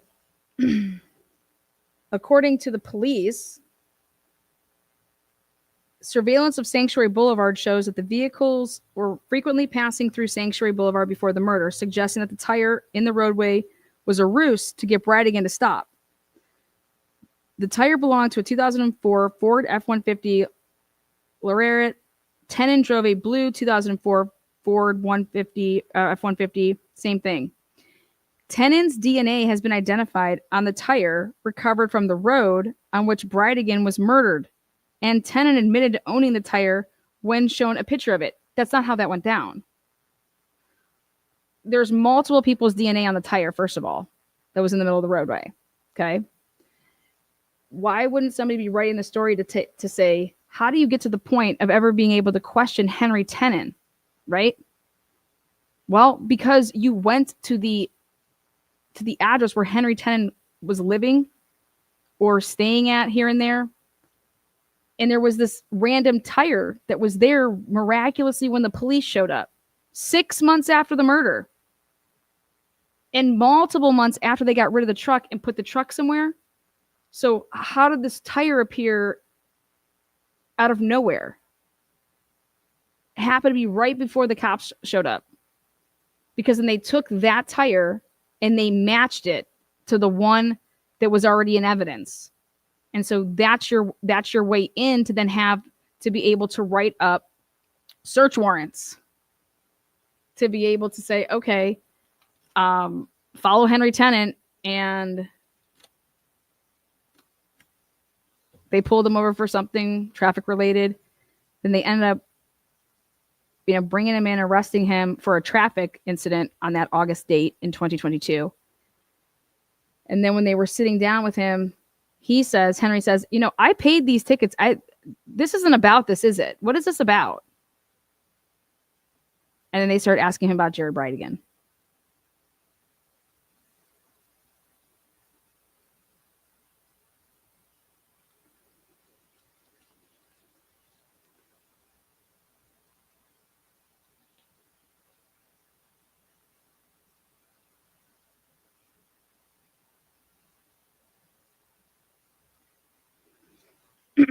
Additionally, the surveillance video revealed the truck traveling to and from the area of the murder about an hour before the murder, suggesting the driver might have been practicing the route. So the police are going to say that this person in this truck was practicing the route right before the murder. Security camera footage showed the truck driving in front of Bradigan's car approximately 5 minutes before the murder and attempting to create space between the truck and Bradigan's car, presumably in an attempt to time the placement of the tire so to block Bradigan and no other drivers. And I'm like, no. I don't care if you'd be 20 seconds up in front of somebody, like, let me just speed up so I can get away from you a little bit so I can then slam my brakes in the middle of Sanctuary here, hurry up and get out and throw a tire there and hope to God you stop. What do you know? Why wouldn't it be that, and this tells me that there's issues with the camera footage. If I'm in front of you and I'm Henry Tenon in this truck, and my job in this conspiracy is to listen, you are just going to act like you have car troubles. So in this area here, where once it splits and it's just one lane, Jared Bradigan can't go anywhere. Okay. If it was just a tire, you can still get around that. But if a car is stopped and it's acting like you are changing a tire because your tire is flat or blown or whatever, then now there's a truck there stopping you from going further. And then a vehicle comes right behind, and now Jared Bridegan is boxed in.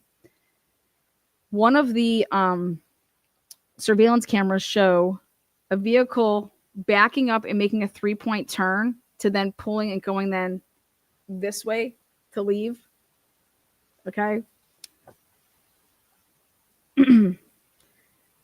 There's also a woman that was interviewed that said it looked like it was it looked like it was a trap. She was saying that she was coming this way and didn't turn onto Sanctuary. Okay. Because what it looked like to her is that exactly where this took place, in the flashers that would be on Jared's car, she's like, I went actually the other way because it looked like a trap. That's what one of the witnesses said when they were just happened to be driving by after it happened. And it's like, I didn't go that way because it looked like it was a trap. Because if I was to go that way, I'd have to make a left here and then I would be right behind the car that has the flashers on. But where that car was with the flashers on, if I go up right behind it, it looks like almost like I'm about to get boxed in. And I was amazed that a lady was interviewed and said this. And I was like, exactly. Wow, someone with some brains. Like, she's like, that looked dangerous. I didn't even go that way.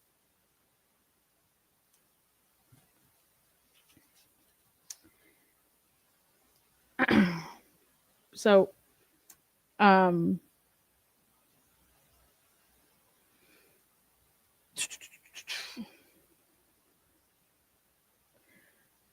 surveillance picture of the truck before the homicide showed an item in the truck's bed. When shown this photograph to Tenon, Tenon confirmed a spare tire in the truck's bed. You guys, how could you see what was in the bed of the truck? Like, what? Suggesting that it revealed that there was a. This is really what this says. When shown the photograph, so they have Tenon in the room in August. When shown this photograph, Tenon confirmed a spare tire in the truck's bed. Additionally, the surveillance video revealed the truck traveling to and from the area of the murder about an hour before the murder, suggesting the driver might have been practicing the route. Security camera footage showed the truck driving in front of Bridegan's car approximately 5 minutes before the murder and attempting to create space between the truck and Bridegan's car, presumably in an attempt to time the placement of the tire to block Bridegan and no other drivers. And then this is their time. This is the state's timeline. At 6:25 and 33 seconds, which the murder was at 7:52. Okay, ready? At 6:25 and 33 seconds. 6:25. The police are going to show at Taco Lou, it's called Beach Boulevard, and it's a taco place. They said that the suspect truck traveled eastbound on Beach Boulevard. This location is 0.45 miles from 1511 Marsh Inlet Court, which is where Shanna Gardner lives.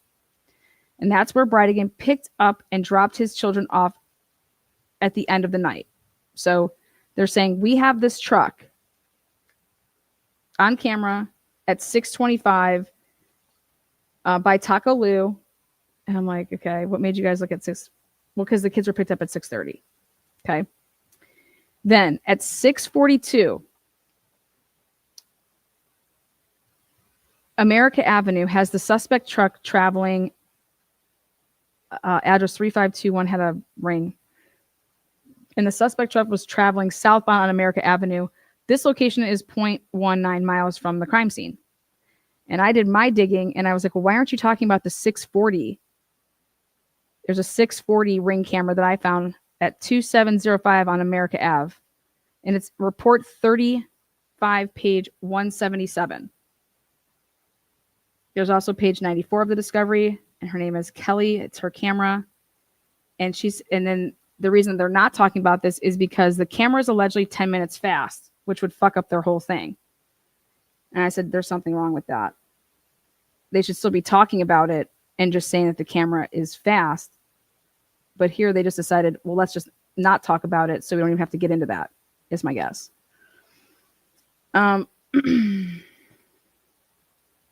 Then at 6:43, again on America Ave, 6:43, the suspect truck traveled southbound on Sanctuary Parkway. The suspect truck slowed to a stop approximately where the murder took place. The suspect truck continued southbound on Sanctuary Parkway, conducted a U-turn, and then slowed down on the opposite side of the road, approximately where the murder took place. So it's like they're scoping out this area right at 45 minutes before the murder took place, okay? And they're using the Ring cameras. As you can see, this is where this is at. There's no Ring cameras right here, but they're using that street that's right to the left here. They're using those people's Ring cameras. And I was like, man, like these, remember, Ring cameras are motion activated. Okay. I'm like, interesting. Okay. So,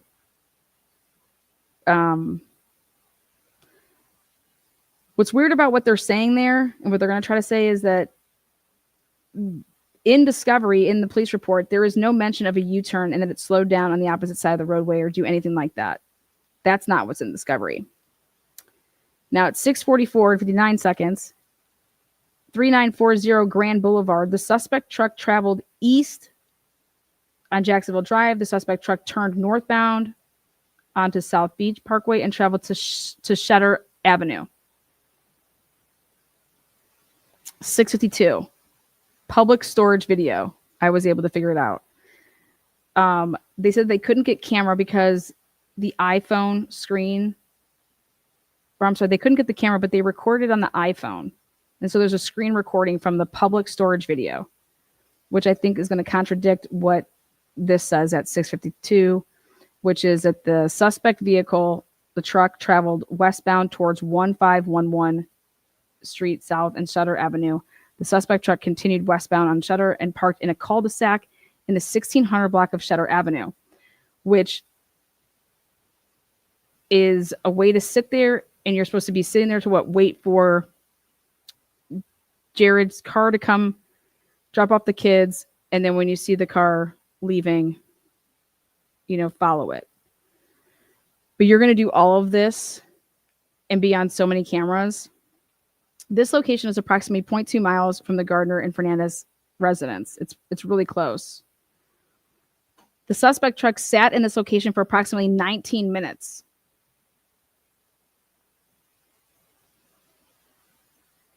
At 7:50, so their timeline goes in court 6:52, and they're going to jump to 7:50. And I'm like, whoa, wait, no way. So they jumped from 6:44, and they're going to jump to 6:52 rather, and now to 7:50. So it's like an hour.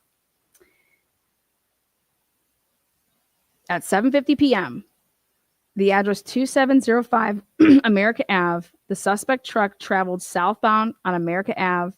The suspect truck was in front of Bridegan's vehicle.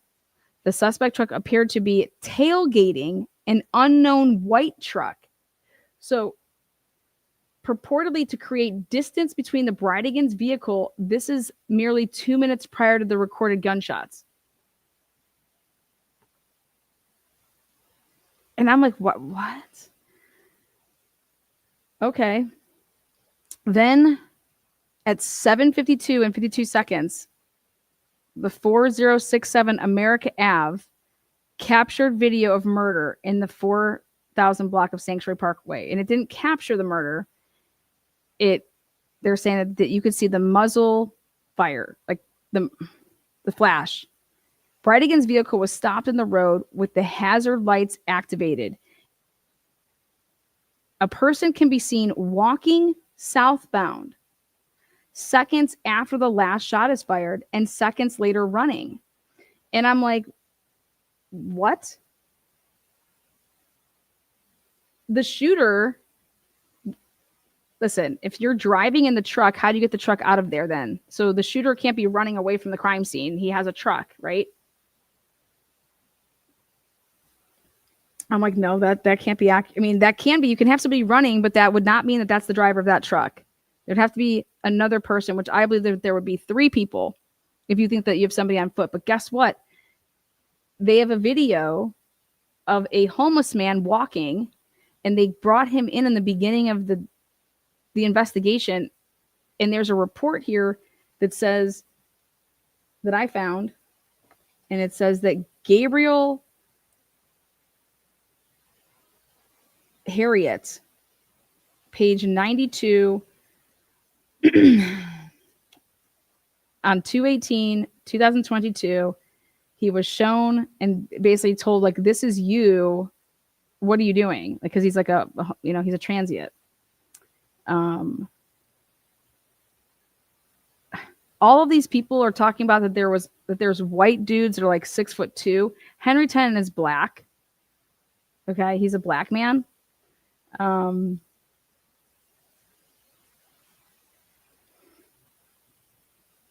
Somebody is reporting and saying that they saw somebody that looks like a scruffy, like how Jesus looked. What? A white man that's a scruffy looks like Jesus. Mario Saldana is 5'4", you guys. 5'4". That is short. That is very, very short. Nobody, everybody that somebody is saying that they saw is 6 foot or taller.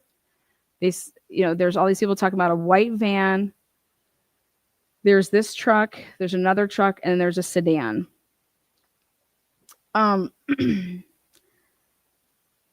7:53 and 40 seconds on Grand Boulevard, approximately 1 minute after the shooting, the suspect truck traveled eastbound on Jacksonville Drive. At 7:56 and 41 seconds, same address, approximately 4 minutes after the murder, an unidentified black male was observed walking northbound to the intersection of Jacksonville Drive and Grand Boulevard. The individual was wearing dark-colored pants, tan shirt, boots, and a light-colored hat. That's the transient man. At 8 o'clock and 9 seconds, at 1600 block of Shutter Ave, the suspect truck traveled westbound on Shutter Ave. Once the suspect truck reached the cul-de-sac, it immediately turned around and traveled eastbound and left the frame. This location is 0.20 miles from the Gardner and Fernandez Saldana residence.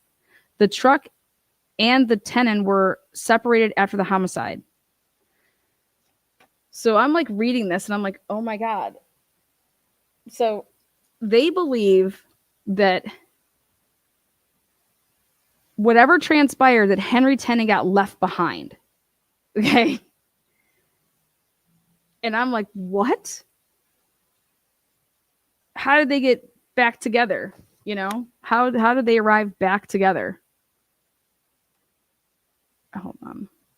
I couldn't believe this. And I was like, what? Hold on. ATF did this too.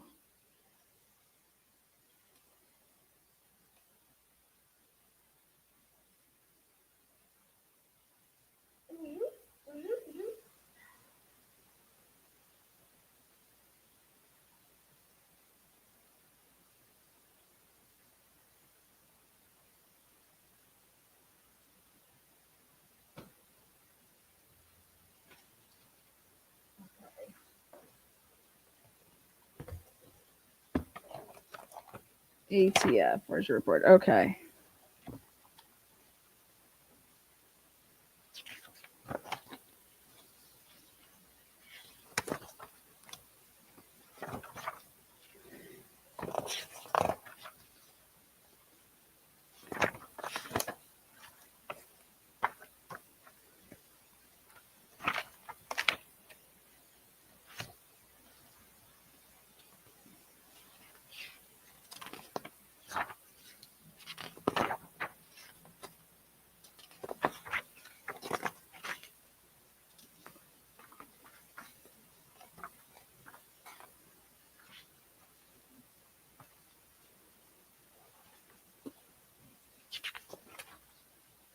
Okay, here.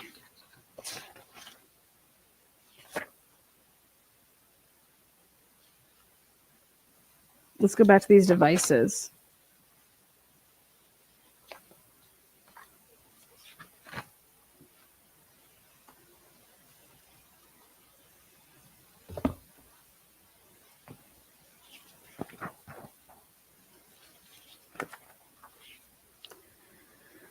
February 16, 2022. It should be noted that on this day, the devices, because Henry Tenon had 2 devices, it should be noted that on this day, the devices are in separate locations after the homicide incident. For that reason, the information below is summarized, is a summary of each device separately. So at approximately 5:50, device 1 departs the area of 5239 Potomac Avenue. That's the house of Henry Tenon. At approximately 5:41, so 9 minutes before that, device 2, this device is in the area of 5239 Potomac Avenue. Okay. It should be noted that this is the obtained location data for this device before the homicide. So at 5:41 and at 5:50, that's where they're starting with both these devices. So device number 1, 5:50, this device departs the area. Now think about this. It's going to take 30 minutes to get from where that house is over to where Jared or where Saldana and them live. At approximately 5:57, this device number 1, was in the area of the 20th Street Expressway near the Wilson Street exit. It should be noted that this is the last obtained location data for this device before the homicide. So the device shuts off at one of Henry Tenon's phones shuts off at 5:57, and it's at the 20th Street Expressway near Wilson Street. At approximately 9:14, device 1 resumes location data, and the device is in the area or to the rear of the Boulevard Shopping Center located just north of the Pablo Hamlet, which is in that cul-de-sac, where it sees the truck go for like a hot second at 8 and goes in that cul-de-sac. But here, this is at 9:15, which is an hour and 15 minutes off from the cul-de-sac at 8. Now, going back to device 2, device 2 is at the house at 5:41, and then approximately at 8:39 hours, this device location data resumes, and the device is in the area of the Baptist Medical Center Beaches Hospital located on 13th Avenue, and that's at 8:39. The device starts traveling eastbound from the 13th Avenue south towards 9th Street south, and then continues northbound. Due to the rate of travel, it is believed that whoever had this device is traveling on foot during this time.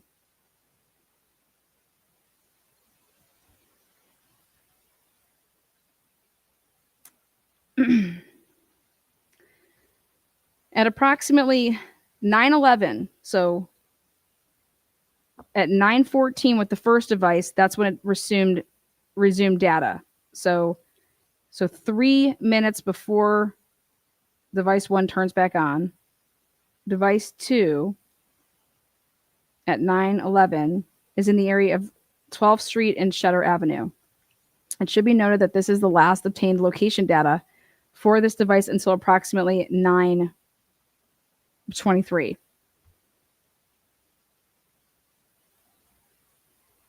At approximately 9:23,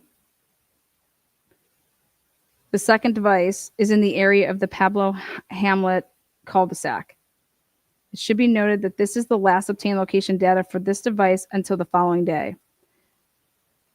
Now, where that cul-de-sac is, it is easily able to be gotten to on foot by somebody that would have been at Shanna Gardner's house.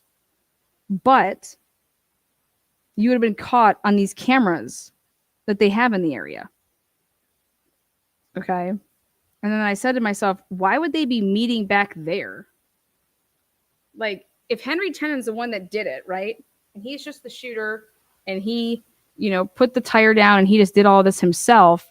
Like, why would then Henry Tenon do anything back in that back area, which is right back by where Mario and Shanna Gardner live? Like, why wouldn't you just do this it doesn't matter if you did it with one person, two, three. Why are you doing anything and congregating back over by this cul-de-sac that's literally right down the street from the Discovery School? Like, it's on like the same street almost where the kids go to school. It's when you look up these addresses.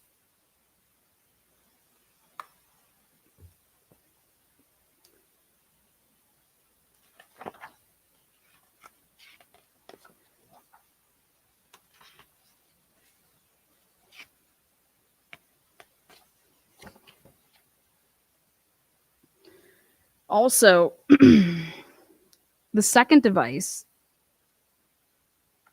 that I believe investigators believe that Mario had. Mario has the second device. So that would have been that on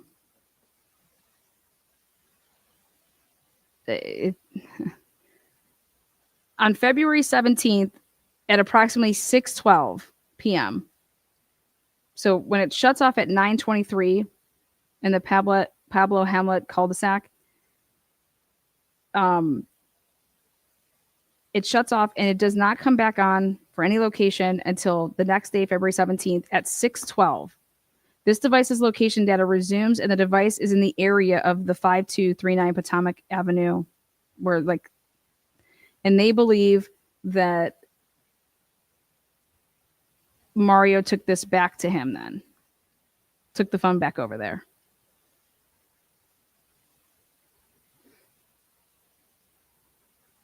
And I'm like, I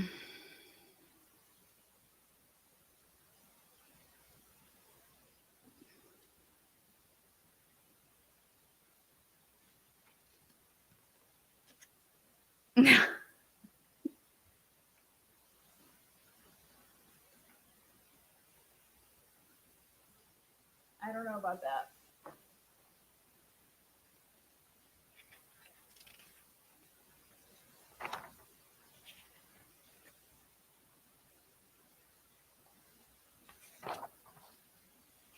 Now, according to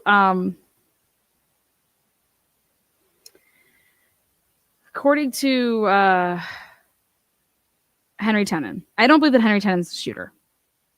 I'm going to come out and say that. I don't believe that Henry Tenon did the shooting. I believe that Henry Tenon's truck was used. Okay. I believe that Mario wanted to use his truck. Okay. But because when Henry Tenon was interviewed, where is this?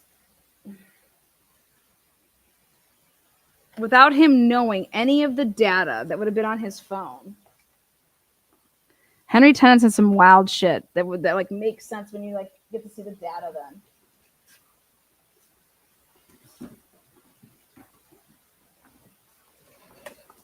Let's see.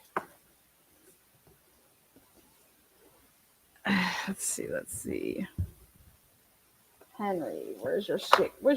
Here we go. Henry. Okay.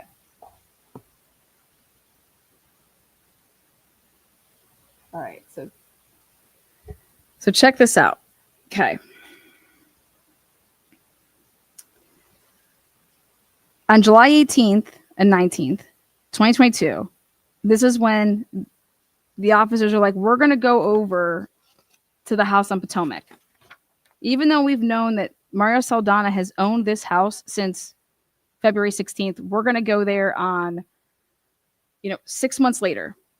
So there's a guy that actually lives there. His name is, I'm going to call him J.O., but his name's Jeremy.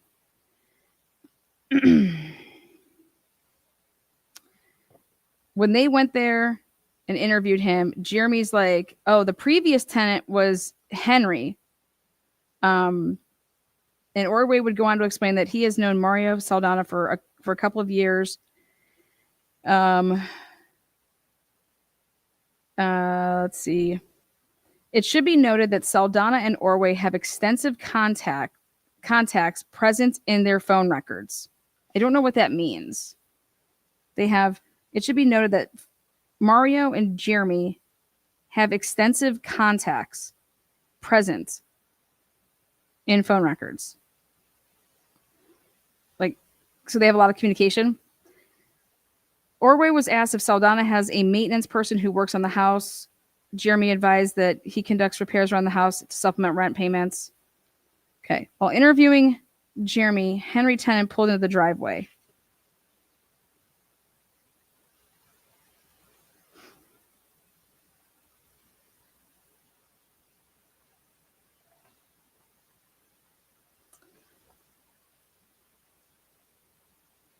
Tenon was like getting out of his car. And he's like, he's known Saldana for 4 years. For 4 years. Now think about this. You've known John Biggerstaff, if you're Mario Saldana, since you've been in high school, basically. And John Biggerstaff was once, he's a freaking security guard or whatever, but he was once with the Jacksonville Sheriff's Department. John Biggerstaff was. And his son is a cop. Henry Tenon doesn't have no guns, okay? John Biggerstaff has the guns. He's a felon, though. He's not allowed to have them. And they're mysteriously missing, okay? So you think that Mario Saldana is going to hit up Henry Tenon and say, yo, I want you to shoot somebody. No. I think it's more likely that, hey, I want to borrow your truck.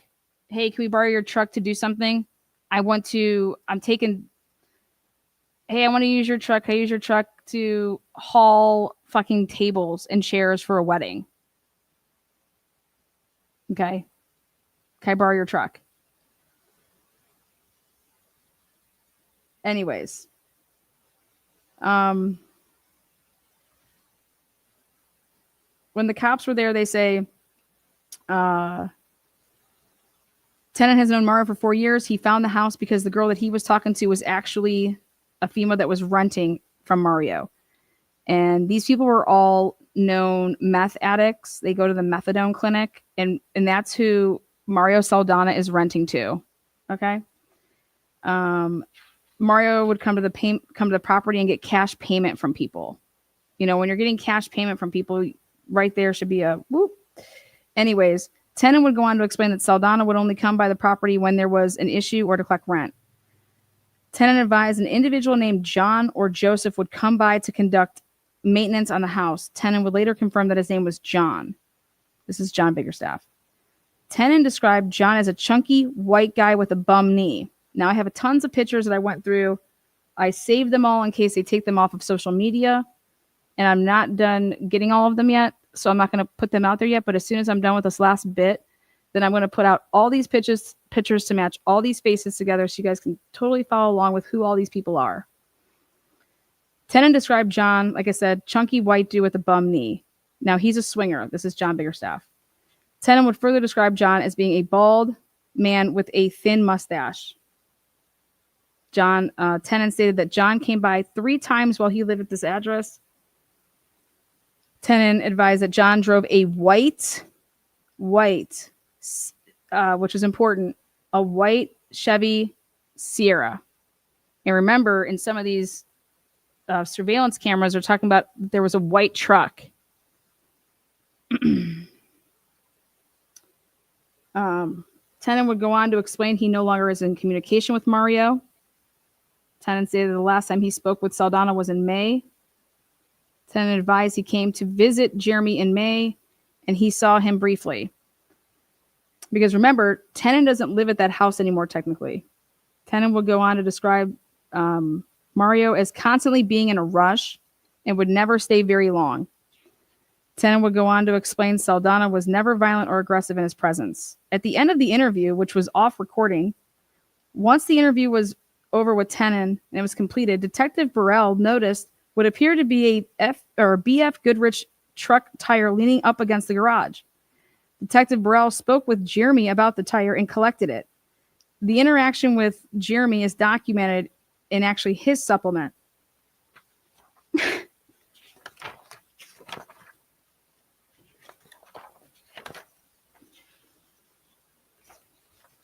Then they arrest Tenon.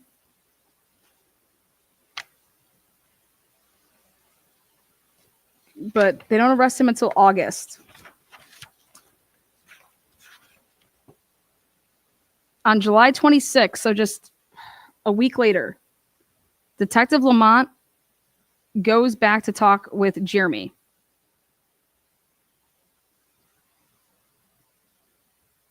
Detective Lamont advised that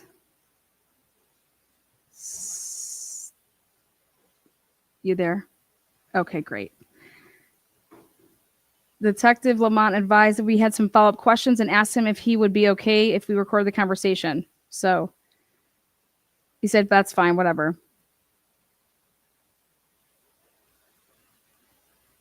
They wanted to know how he knew Mario. He stated that he only knew him as a landlord.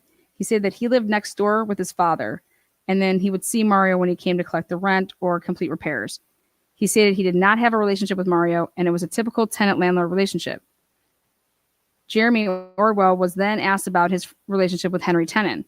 He stated that he and Tenon became friends when he originally lived in the house because Tenon lived there and he was actually his neighbor because he lived with his dad next door. And he stays there when he is not in Georgia. So Orwell was asked about the tire that the officers observed and subsequently removed with his permission. Jeremy stated that he did not know anything about the tire. He stated it was initially in the ditch in front of the house. He initially stated it somehow ended up on the side of the house, and he was not sure how it got there. Then he stated the tire somehow ended up on the front yard, didn't know, but he was tired of seeing it fill up with water, so he set it up against the side of the house. He stated he was not concerned with the tire because he did not own a truck. And he stated that Tenon has not had his truck in several months since the engine blew up. So Jeremy was asked what type of truck Tenon had. He stated, it is like yours, motioning to the street. Now, I believe that the police went and they got J.O. to be a confidential informant. How do I know this? Well, because he did some controlled calls and he was wired up. But I think he became a confidential informant before all of this.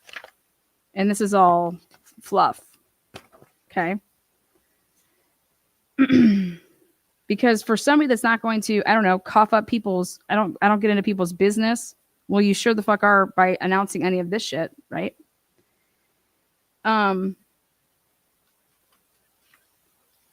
Now, he was asked what color the truck was, and he said it was blue. He said it looks like just like your guys' unmarked Ford F-150 out there. He said that Henry Tenon's father died, and he went up to Georgia, and he got his father's truck. I showed him a picture of a blue 2004 F-150 with a tan trim around the base, and he said, with a tool truck or a metal toolbox in the back. And this Jeremy kid said, yeah, that's it. That's what it looks like. Jeremy stated that the truck was no longer functional. So do you see how this all leads to this tire? If this tire wouldn't have been at that house on the lawn, that none of this can potentially continue on. Like, this is where it's all stemming from.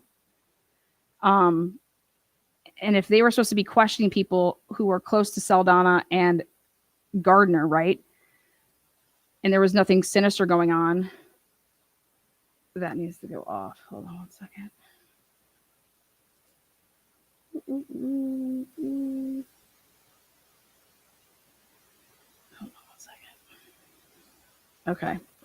So for me, everything starts with this truck tire just appearing out of nowhere after 6 months of investigation.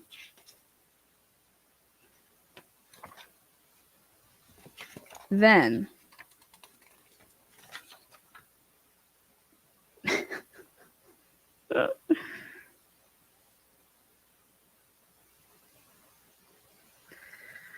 oh boy.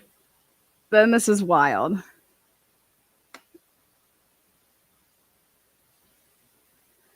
Now, okay.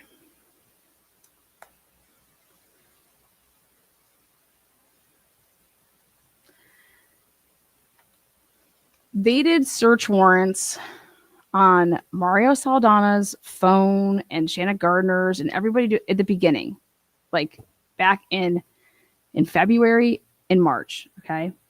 So Thursday, July 28th, this is what this report says. At approximately 2 o'clock, Detective Burrell and I searched the parking lot of the Arbor Place Apartments located at 5800 Barnes Road. While reviewing the location data received from Mario Saldana's cellular site search warrant, his phone was in this area the day prior to the murder. Okay. Well, you would have known that way before Thursday, July 28th, right? But they're saying, this is what's interesting.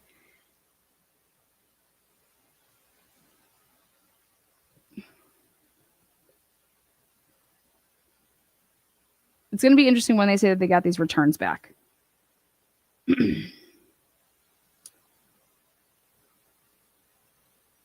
The truck was not found in the parking lot. So they're on this hunt for this blue truck. While searching the parking lot, contact was made. Now,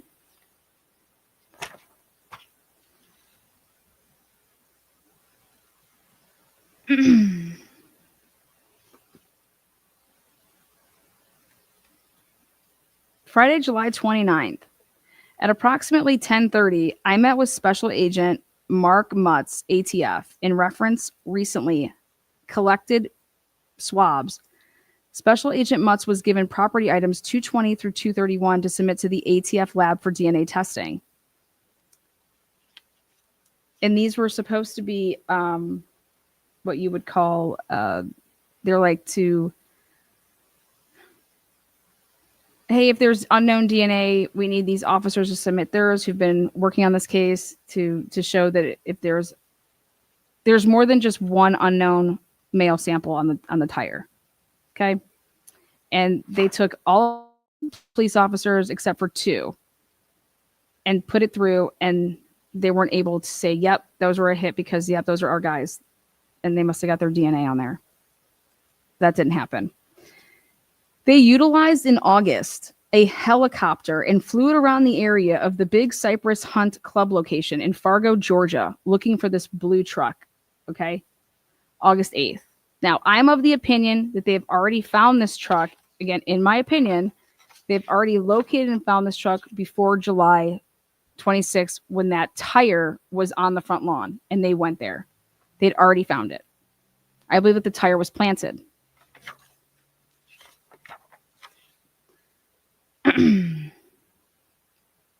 Tuesday, August 8th, at approximately 12, requested cell phone location data was received from T-Mobile for Henry Tenon.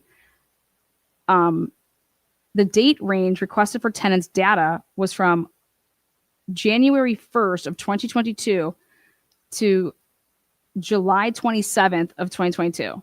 And I'm like, how are you? What do you want? Like, how? I just can't wait to see that. I want to see those search warrants. What are you writing down to get that information? Like, what did you say? Upon reviewing the data, it was discovered 2 phone calls of interest were made from Tenon's cellular phone the night of 2/16/2022. The phone calls were made at 9:18, and they put this number, and they said that it was Jeremy Ordway. Like, that phone call was between this phone of Tenon and Jeremy, that dude that lives with him at Potomac. And it was 9:18 and 9:23 hours. And it was this phone number, and it was unknown as to who is the owner of that. Both calls were made utilizing the T-Mobile cellular tower in Jacksonville Beach and were incoming calls. And so I said, right here, I have a problem with this. The sentence doesn't make sense. This paragraph blows because you're saying that you were interested in 2 phone calls of interest were made from Tenon's cellular phone the night. Tenon didn't make them if they're incoming calls. Okay, he didn't make the phone calls. So how are you even writing that in your first sentence? To then say both calls were made utilizing T-Mobile cellular towers in Jacksonville Beach and were incoming calls. And so I write down 10:18 and I write down 9:23. And then I go back and look at the ATF shit. And I'm like, okay, ATF said that when were these phones shut off? Turn back on.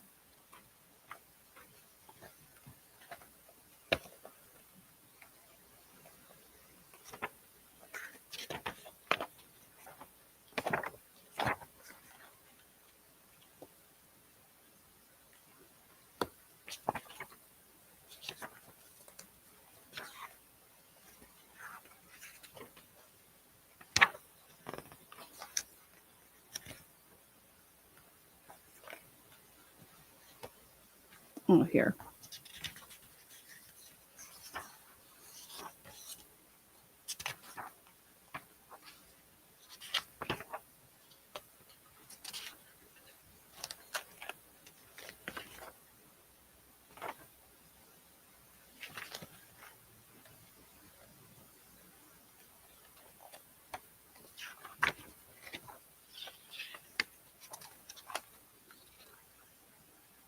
$9:14 and at 9:14 this device location data resumes this device, and then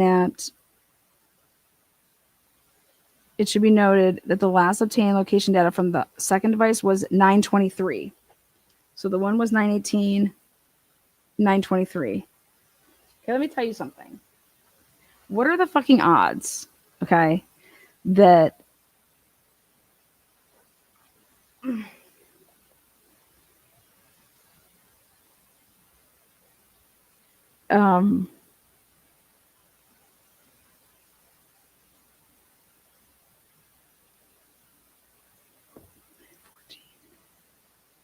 okay. What are the odds that if you shut off your phone at 5:50 and it's off, or I'm sorry, you shut off your phone at 5:57 and you go and you turn your phone back on at 9:14. What are the odds then at within 4 minutes of turning back on your phone, this one, that there is an incoming call?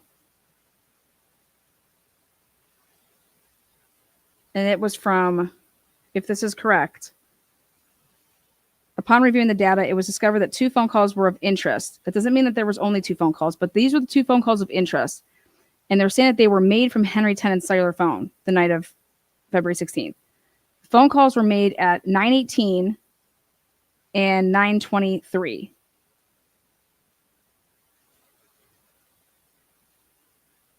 And so what that would mean is that Henry Tenon at 9:18 called Jeremy. Well, they're trying to say that he made the call, but really he received a call from Jeremy Ordway. So at 9:18, Henry Tenon's other phone is receiving a call from. No, wait, hold on. That Henry Tenon's phone at 9:18 receives a call from Jeremy. And that was actually just Jeremy's regular phone number. Okay. But then at 9:23, Henry Tenon's other phone calls his other phone. And in an interview, he said, I called my other phone because I couldn't find my truck. Okay. That's what he says. I called my other phone because I couldn't find my truck. And I'm like, dude, I think Henry Tenon is covering for these fucking idiots because he's not a rat or whatever. But this puts Jeremy Ordwell so far deep in it. Because what are the odds that Jeremy, on this night, he's calling Henry Tenon's phone from his own cell phone? Why would he call him? And voila, how would he know his phone's been off from 5:57 all the way until 9:18, and then poof, he knew, or 9:14, then poof, he knew, okay, let me call 4 minutes after I know that it's on. How would I even know that? Doesn't make any sense.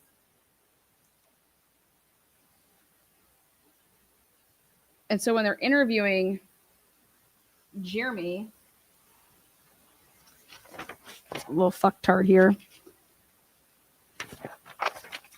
Jeremy was interviewed again.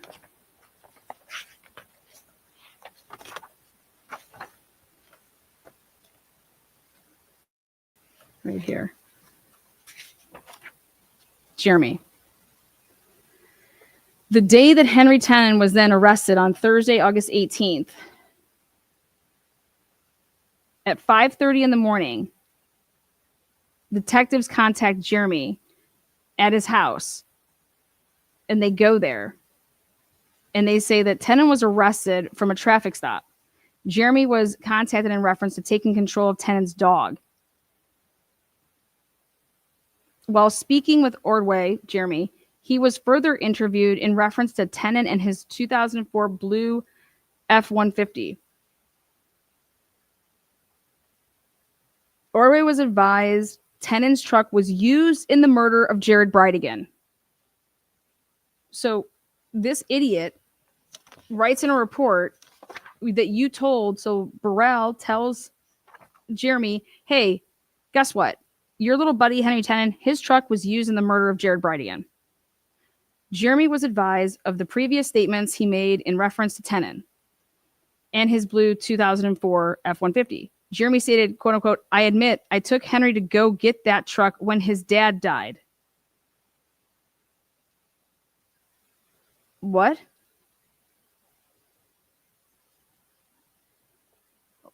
Who cares? Ordway, because I think he wants to say that his DNA would be in that truck because of that reason. Ordway further stated that the truck has been broken down since January, February. Jeremy stated that the truck broke down. He let Tenon drive the Crown Vic, which belonged to his father. That's when you saw him in the Crown Vic. He was driving that. Jeremy would go on to explain that the truck was taken to a yard. Jeremy would further explain the yard as a general mechanic shop. Jeremy advised he gave Tenon $1,000 to fix the truck because it had a blown engine. If Tenon just got paid a shit ton of money from a hit, okay, why would he need $1,000 from Jeremy Ordwell? You know, because this was after the murder. Ordwell stated that he gave Tenon the money in March, which had been a month after the murder. After previously stating that the truck was broken down in January, February, Ordwell continued to state that the truck came back to 5239 Potomac Avenue on a wrecker, on like a tow truck. Ordwell stated that he was never paid back the $1,000. Ordwell will go on to explain that Henry Tenon was his father's only friend, and this is why he let Tenon borrow the money. Jeremy would continue to explain the truck has been broke down since the beginning of the year. Okay, now,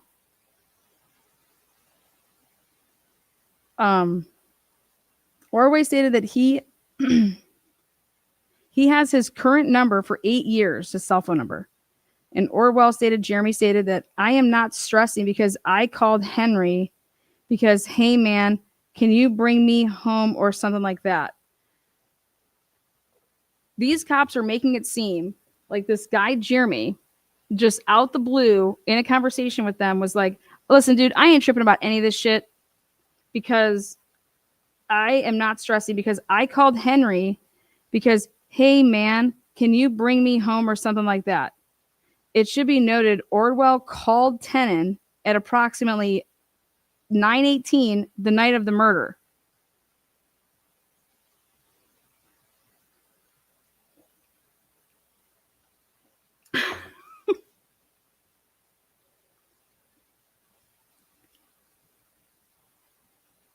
Can you pick?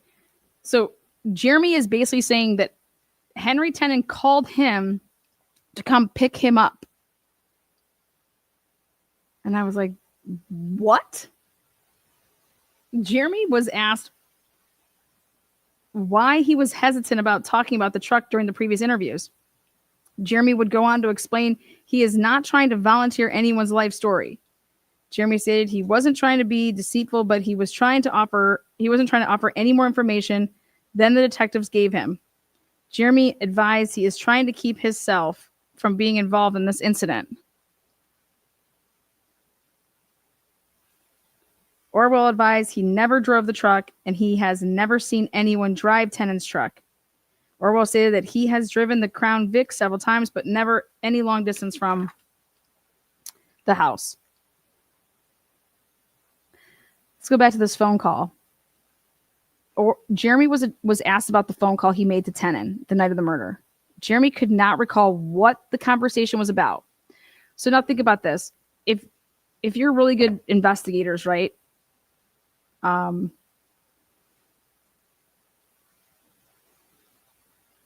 You would have already known about Jeremy a long time ago, just like you would have already known about Henry a long time ago because of Mario Saldana's phone records. Okay. And the ATF, when she was depoted, it was, hey, you were brought in on this case. What names were you given to look into? And all she said in her deposition were Mario, Shanna Gardner, Jared Bridegan, and Kirsten. And I don't believe that that's accurate. There's no fucking way. No way. She would have had to been given names like John Biggerstaff, anybody that Mario Saldana was in contact with, anybody that Shanna Gardner was in contact with. There is no way that it would have just been about, yeah, look into these 4 people. No way. That would be foolish. Like, if you were investigating this case, is that what you would do? No. So about this phone call, he said he couldn't remember or recall what the conversation was about, but Jeremy advised Tenon was not talked about the victim's murder on 2/16/2022. Jeremy said that Tenon had no issue with the discovery of the truck tire previously discovered at 5239 Potomac Avenue.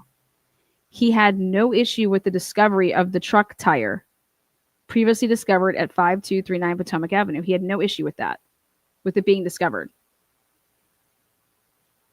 So, like, I could see them in like talking to Jeremy and saying, well, what did Henry Tenon say when we got that truck tire and we took it? Did he say anything to you after we left? Was he like, oh shit, you know? And according to Jeremy over here, Tenon is like, I have no issue that truck tire was discovered. How about the real question, which is, how long was that truck tire just chilling out there in the street on the grass? Jeremy advised that after the first interview, he contacted Mario in reference to the visit and told Mario, hey, detectives were interviewing associates, and he apologized. Jeremy advised that Mario never mentioned any conflict with him and the victim. Now, Jeremy would go on to explain that Tenon has a phone plan which consists of 4 cellular phone lines. How would he know that? How would Jeremy know that? That's some personal shit. Okay? No offense, but the Black community just does not offer that up. That is not your business. I'm not telling you that. Like, sorry, it's just not going to happen. How does Jeremy know that Henry Tenon has a phone plan that has 4 cellular phone lines? How would that ever come up?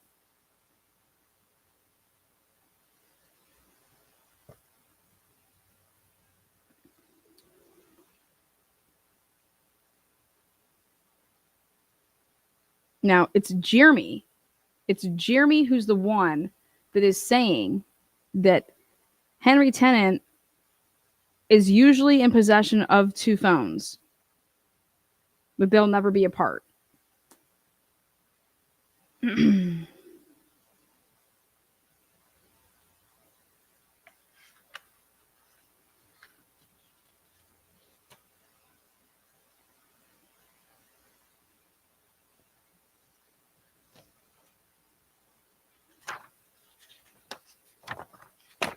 Now, when Tenon was interviewed after he was arrested for an unrelated charge, Tenon stated the Crown Vic he was driving today belongs to his roommate, Jeremy. So he's calling Jeremy his roommate. He stated he started using the car around February or March of this year. So he's telling the truth. He said he mostly keeps the car at Potomac Ave. but sometimes he goes to 8701 Old Kings Road. Tenon stated that he took the Crown Vic to Georgia to visit his brother in April. Tenon was asked if he has used any other vehicles. He stated he was also driving a truck for about 8 months until it started having trouble. So he mentions the truck right away. He was asked who owned the truck. He stated it was his father's. He stated his father passed away and left him the truck. He said he thinks he got the truck around the first of the year. It was a 2004 F-150. He drove it until the truck stopped running. He said he could not afford to get it fixed. So he sold it for parts. Now that's interesting. Okay. So he sold it for parts. He said the truck broke down in February, the same month of the murder. Tenon was shown an LPR, license plate reader, hit from April that shows the truck at 103rd and Ricker. He stated he kept the truck for about a month after he put the tires on the truck. April 2nd.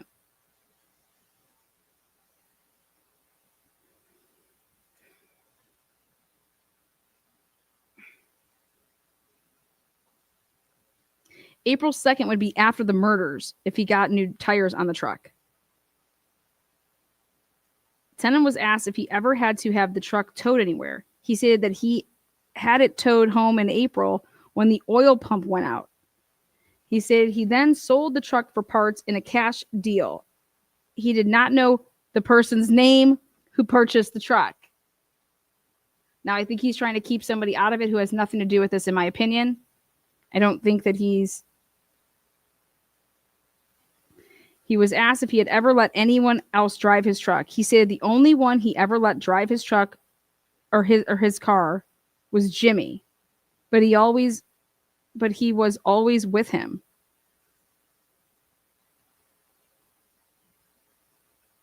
And that doesn't make sense to me when he's asked if he ever let anyone else drive his car. What do you mean, does he have a car? I thought he has a truck. I thought the Crown Vic was Jeremy's dad's. He was asked if he ever let anyone else use his truck without them being in the truck. He stated he calls him Jerry, but Jeremy would be the only person who he would ever let use the truck. Boom. Boom. Boom. That to me is a huge boom. He stated he calls him Jerry. Jerry used the truck twice while he was at work, both times during the middle of the day. And that's when the surveillance was happening with Jared Bridegan, in my opinion.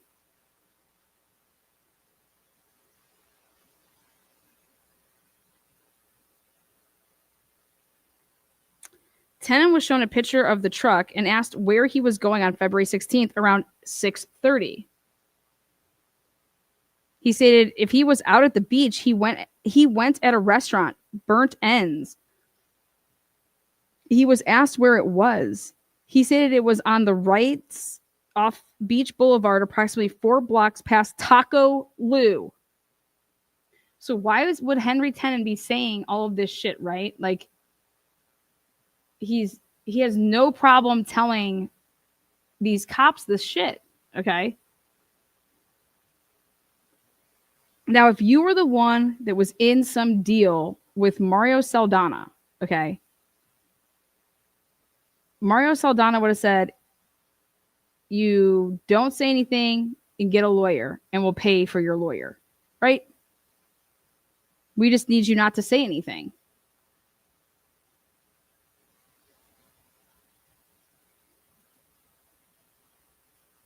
But I'm under the impression here with what he's saying is he has no issues answering these questions because he doesn't think that they're implicating him in anything. So he says, it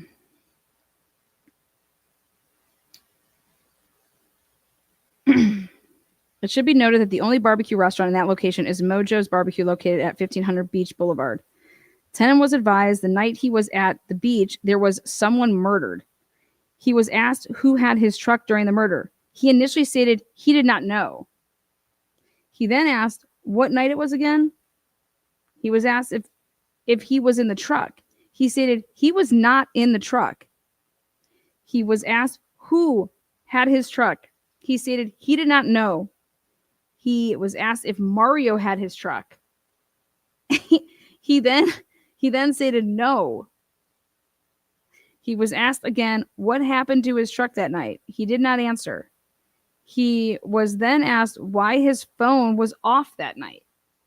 He stated it must have went dead. He was asked to tell us what happened that night. He said he really doesn't know. Henry was shown a picture of John Biggerstaff. He stated he used to drive a white Chevy Sierra. He used to drive. It means he got rid of his white Chevy Sierra. He was shown a picture of Mario, and he said that was his ex-landlord. Tenon stated he does not know anything that can help us put him away, mentioning and motioning to a picture of Saldana. I don't have anything for you to put him away. Tenon was told there was various items against him, and his cell phone was pinging in Jacksonville Beach. After several denials and stating he did not know any information, he stated he did not know what happened involving his truck until detectives told him. Boom. If you're Jose Baez, you're like, wait, excuse me? When was Henry Tenon told that his truck, in quotes again, he stated he did not know what happened involving his truck until detectives told him. That tells me that before August 18th of 2022, the ATF fucking talked to Henry Tenon, in my opinion. What detectives talked to Henry Tenon before August 18th? They went out to that house in Potomac. No mention about his truck. In fact, there was not even a truck to be known that Henry Tenon had. So right there, why is Henry Tenon saying until detectives told him? Again, after several denials and stating that he did not know any information, he stated he did not know what happened involving his truck until detectives told him. Detectives told him that his truck was involved in Jared Bridegan's murder. And when did that happen? Where is there a report of that? And the only thing that makes sense is that the ATF or the FBI, somebody talked to him, or maybe these people talked to him again, and they just didn't record and make a report of that conversation.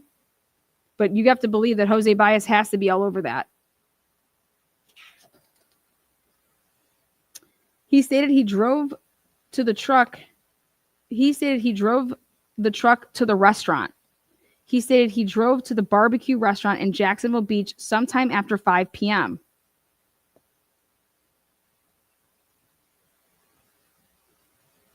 He stated a key stays in the engine or in the ignition, and a key stays with him. He was asked if he saw a picture of the person who took his truck, would he know them? And this is where I think you enter in Juan Biggerstaff. Okay. Don't know why.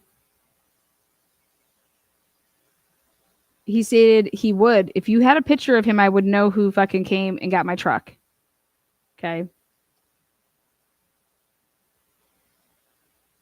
He was asked where he was at when the truck was taken. He stated he was standing in the doorway of the restaurant. Tenon stated the truck was parked in the parking lot of the restaurant near the main road of Beach Boulevard. Now, how would Tenon know any of this shit if this isn't true? And I'm saying that it is because of the surveillance cameras, right? But he wouldn't, he's getting things right. He's like, yeah, so I'm at this restaurant. They wanted to borrow the truck, right? He was asked how long he was in the restaurant for. He said he was not sure, but it was a pretty long time. Now, Henry Tenon likes to drink. Remember that. He stated he had to walk to the plaza, the opposite side of Taco Lou, to get his truck. Hello. Remember, now listen to this.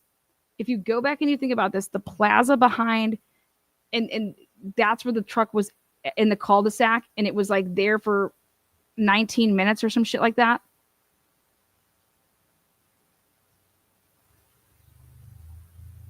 He said, he was asked how long he was in the restaurant for. He said it was a pretty long time. He stated he had to walk to the plaza, the opposite side of Taco Lou, which Taco Lou, where this cul-de-sac is literally right behind it, to get his truck. He had to walk. And now think about how the one phone called the other phone, but before that, Jeremy called his phone. It seems like Jeremy called his phone to tell him where the truck was. Right?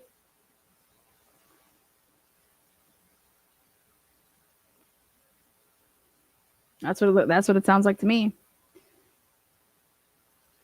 He stated he walked down Beach Boulevard and made a left at a little store and got a bottle of water and a soda. He stated his truck was parked near the plaza on the other side of the restaurant. He stated this was about 9:30, 10 o'clock.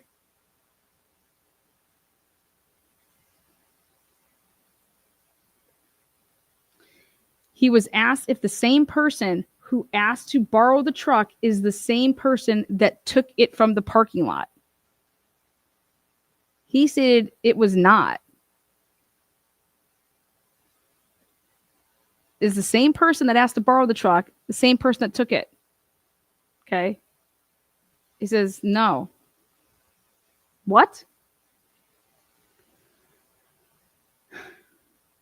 Now, 9:30 or 10 o'clock, as I've been saying, that puts Henry Tenon as no way possible as being the shooter.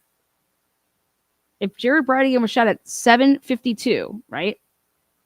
And Henry Tenon is at Taco Lou or whatever restaurant over there. Okay, it's like there's a bunch of shit. Like I've said, I believe that he is not the one that did any of the shooting here, and that his vehicle was used.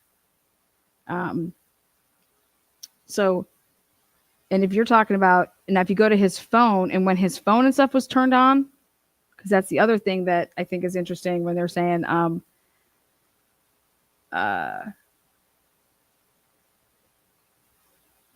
not even fully convinced if I want to know about these other phones, if he has 4 phones. Anyways, he was asked if the same person who asked to borrow the truck is the same person that took it, and he's like, no. He said that the person who asked to borrow the truck was Danny. He said he and Danny used to do work for that fool, pointing to a picture of Saldana. He calls him that fool, Saldana. Detective Cullen touched the picture of Mario, and he's saying, this guy, Tenon says, yeah. He said he has known Danny for about 8 months prior to borrowing the truck. He stated Danny asked him to borrow the truck in January. Bingo. In January. He asked him to borrow the truck in January. Now go back to what I'm saying. And that is when Mario Saldana fucking flipped out. Like, we're done. Shanna Gardner's like, we're done. Like, this isn't working. Divorce. Now, what the state is going to say is that Shanna Gardner finds out that Bradigan wants to get one of the kids baptized. And now she's like, call in the dogs, man. Let's fucking kill him. Now, who is Danny, right? Exactly. Who is Danny? Well, let's see. But Danny asked him to borrow the truck in January. That's the same month that Mario was told, you done, you out. Like, we're getting divorced in January. But there were issues with his truck, he said. Like, hey, you wanted to borrow the truck in January, and now he's telling the detectives, like, there was issues with my truck in January. He stated that Danny purchased a new battery and alternator for the truck, which Tenon felt locked him in to then help. Because I think Henry Tenon was like, oh no, my truck's acting up or whatever. And the guy's like, oh, here, I'll fix it. Here, I'll pay you this. Can I borrow your truck? And then he's like, I felt like obligated to have him then use the truck. Tenon stated he was told to meet at the restaurant and they would leave from there. And he says, like, and they would leave from there. He stated Danny knew there was a key in the ignition since they had used it to do landscaping jobs together.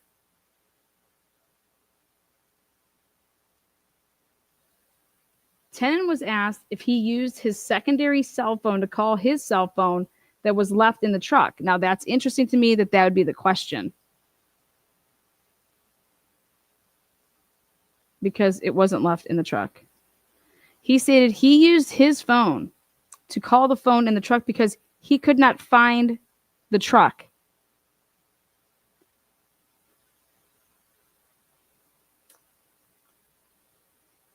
He could not find the truck. He stated he was upset with Danny because he did not bring his truck back in the time frame he was told it would be back. He stated he did not see the person yelling from the green truck was Danny. And I was like, what? These people cannot spell. He stated he did not see the person yelling from the green truck was Danny because they knew him. What? What does that even mean? But he did not actually see the person. He was asked if he recognized his tire was no longer in the back. He said, yep. Okay, so think about this. Okay.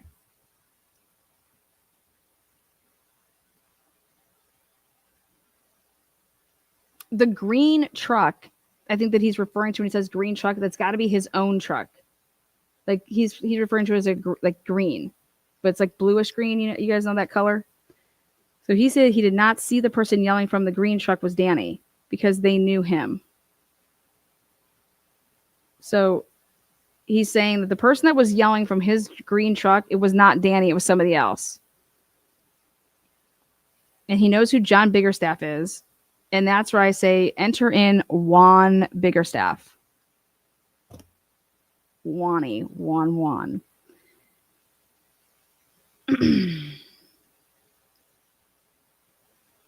But if he noticed that the tire was missing, okay, so then if he had, so that would have put him having, he's saying that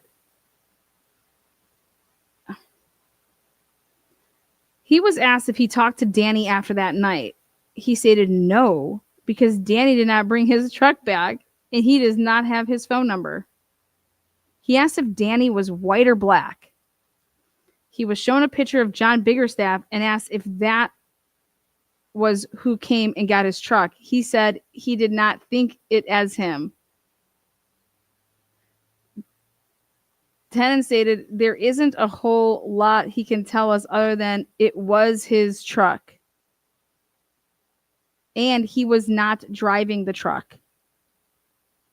Now, how does this go? I think that he's being pretty descriptive here.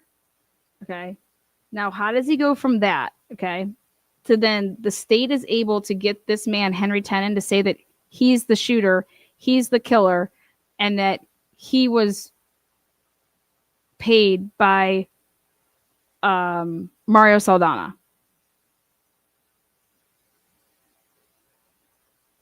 Tenon says that he was asked if he was in the truck and he said no. He stated, all I know is Danny had my truck to move some tile or parchments or something, and that is it. Tile or parchments. Hey, I need to borrow your truck to move something. Or something like that. He then stated Danny left his black Mazda at Potomac and took the truck from there.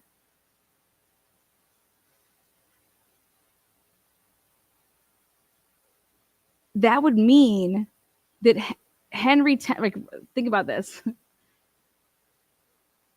Then this is where the state is like saying that, okay, Mario Saldana went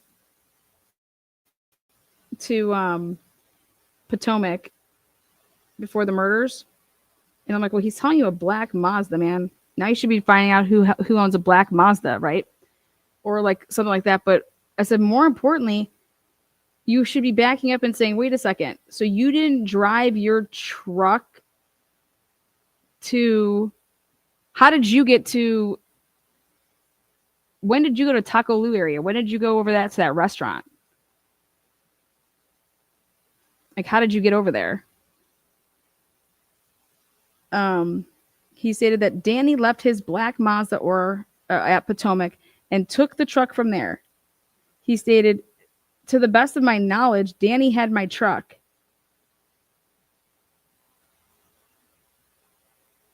Because it's like, and I don't know if he's getting these two different times confused when like the truck was borrowed. Then he says,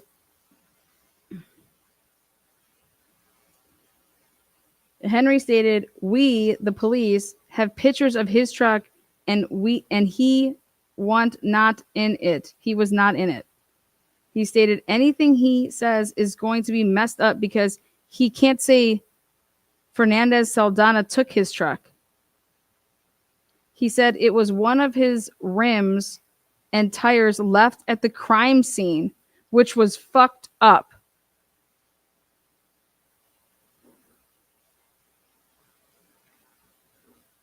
He then stated Danny used his truck to repo someone's car, and Tenon did not want to be a part, so he agreed to let him stay at the restaurant because he did not want to be involved.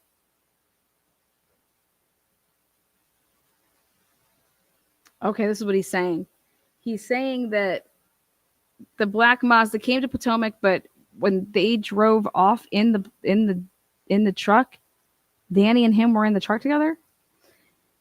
He said someone pulled up in two-door black Mazda.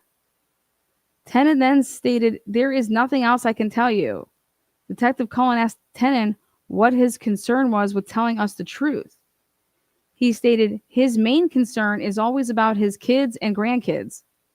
He was asked if there was something to do with their safety. Tenon stated pretty much, and well-being. Tenon stated that there isn't anything else I can give you, and I think I need an attorney.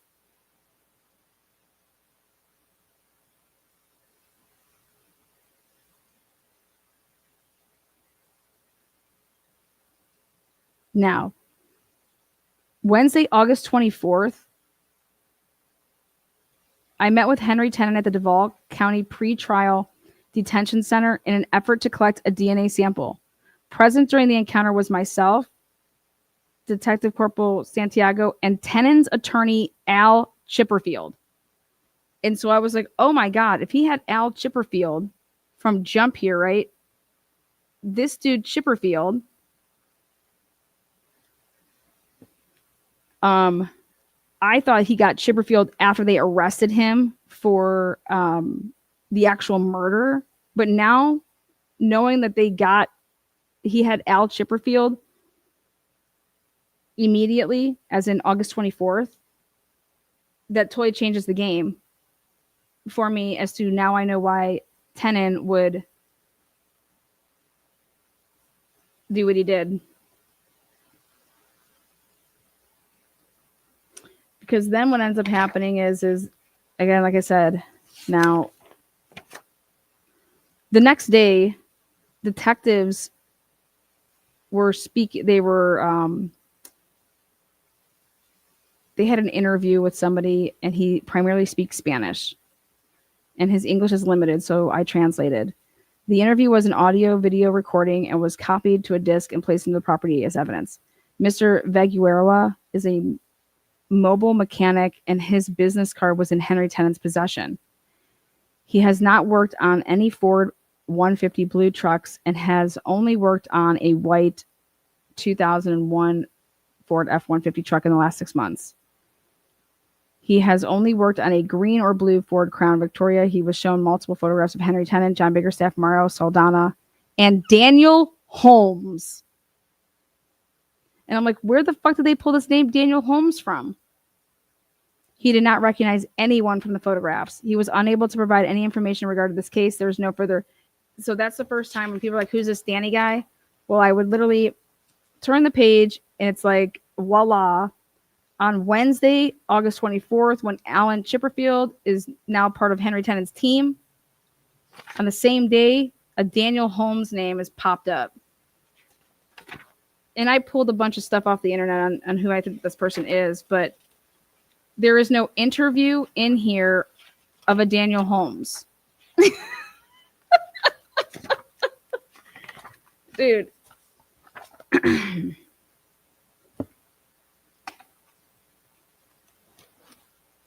Henry Tenon was adamant, and he knew things. Like,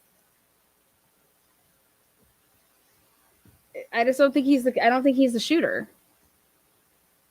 And I think the reason that he said that he was is because he wanted the deal.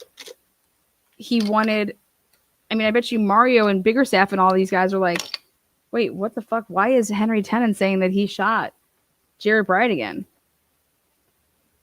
Of course, Henry Tenon's DNA would be on the tire if it's his car. But that doesn't, I mean, if I loaned out my truck and that's what he was saying at first. And I don't think you would be including all these people in on like the plans to kill Jared Bridegan. You may borrow somebody's truck and that would be the extent of it, right? And thinking that they're never gonna, put two and two together. But I find it hard to believe that,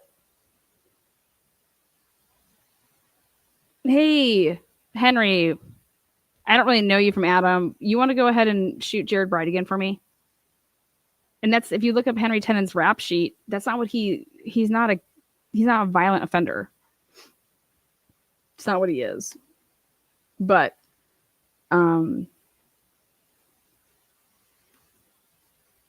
wouldn't you rather conspire with an ex-cop? Henry Tenon didn't have no guns. He doesn't. It's 10 millimeter. John Biggerstaff has that. John Biggerstaff was involved with, I don't know, human sex trafficking. Shanna Gardner has never been in trouble with the law. Never. Once. Right? Mario is not controllable. Mario is going to do whatever the fuck Mario is going to do. And so I think it is 100% plausible that, no joke, in this type of a situation, that Shanna Gardner would not know that Mario was doing this shit. Mario was always off doing his own thing. He was always fucking high off his little fucking pills and shit like that. He wasn't working. He lied about how he was discharged from the army. He's just a fucking, he's a fuck. But Mario has like everything to lose. Wow, this is my cush life. If we get divorced, then I don't have any money. I don't have a place to live. I don't have shit.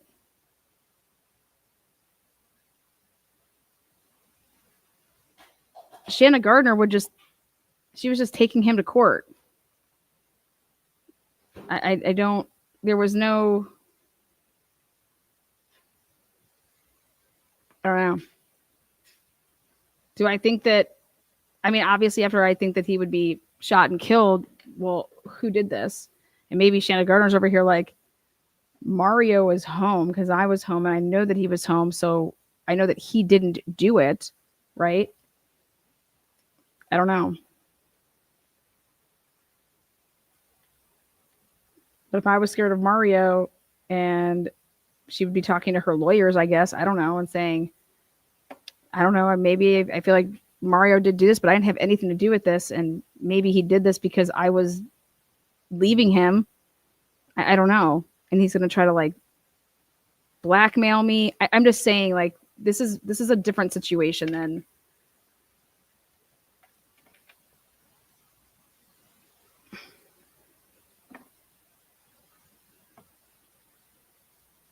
and then how weird would it look that you're divorcing after the murder of your husband and you're divorcing the guy that you're married to?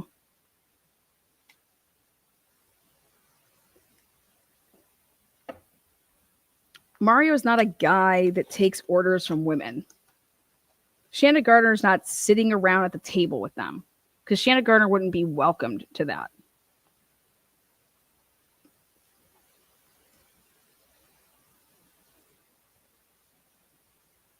Like,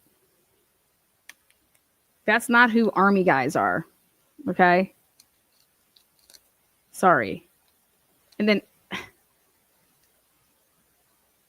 so the question is why wouldn't Shanna Gardner, if homeboy wasn't truly home, all she would have to say is, listen, that motherfucker wasn't here. You're right. Mario wasn't here. He wasn't home. But I don't think that she can say that because he was, which is interesting to me that the cops are going to go with the fact that Mario went to Potomac earlier at like 5 something, left his vehicle there. Okay. And then after all this time, then he went and picked up his vehicle and then drove home. Well, the kids have already been interviewed and they said that Mario was home playing video games when they got home from date night. And it wasn't that they just heard him playing the video games. The boy saw him. So how can that be? Now, is the son going to say, I really didn't see him? I mean, he was interviewed. The kids were interviewed right after. Thoughts?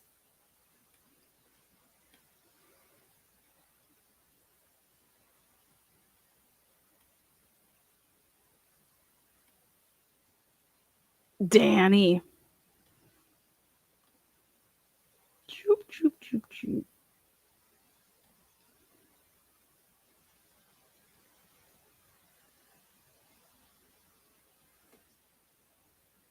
And the more that I read about this stuff, it's like, I kind of agree with Jose Baez. Like, you don't have a case against Shanna Gardner. You have a case, obviously, Henry Tenon, if he wants to say that Mario Saldana paid him to do this, then they're saying, Williams, it's a lot to unpack. It's, how do I want to say this? They're connecting Shanna Gardner by saying that one of her accounts had deposited money into the the rental property, but it had deposited $5,000, okay, way months before, and like that money had already come and gone out of the account. And so the checks that Saldana wrote for Henry Tenon were not furnished by Shanna Gardner's money. And it was for $5,000. What the fuck? Who is writing checks for hits? What's wrong with these people? But then you have to ask yourself, is that really what it was for? And I don't think that it was. And that's where the state is like, me personally, I think Mario Saldana 100% did this, but I think that he did it without Shanna Gardner's knowledge. And I think he did it to then be able to hold over her head because, no, you're not getting rid of me. And if you want me to stay quiet or not implicate you, and meanwhile, she's over here probably like, dude, what the fuck? So I don't know. That's what it seems like to me.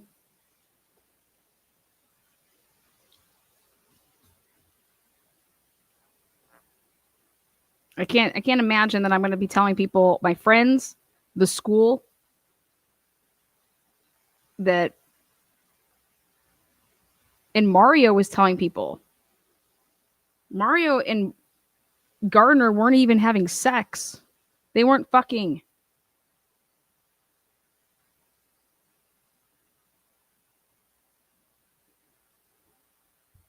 I don't even know what she saw in that man. He's 5'4". Like, sorry, but I'm gonna spill some tea here. He's 5'4". Okay. I don't think Shanna Gardner is a bad looking chick at all.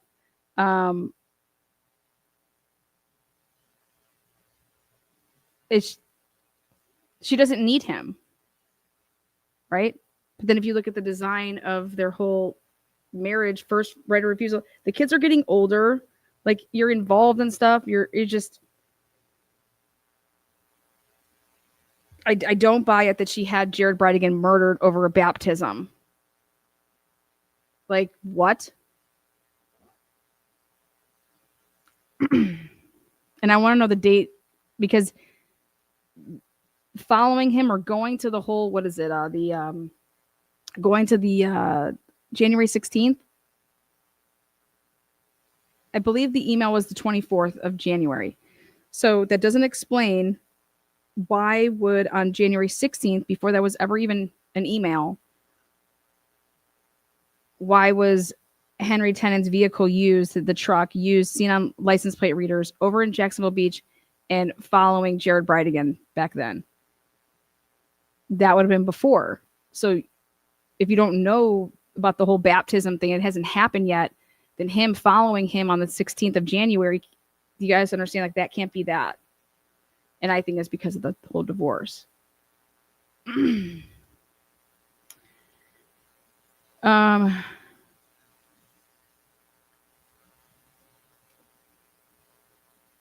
So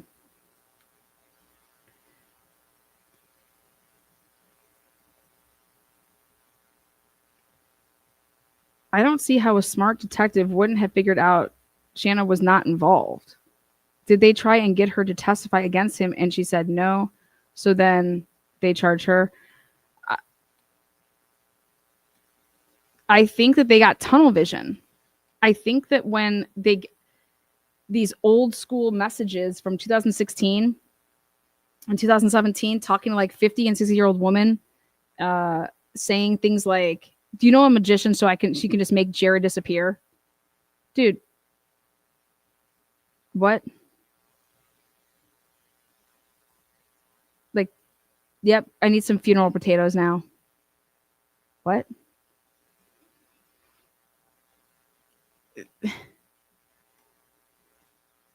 The tactics employed by the Jacksonville Police Department and the prosecutor's office is absolutely wild in this case.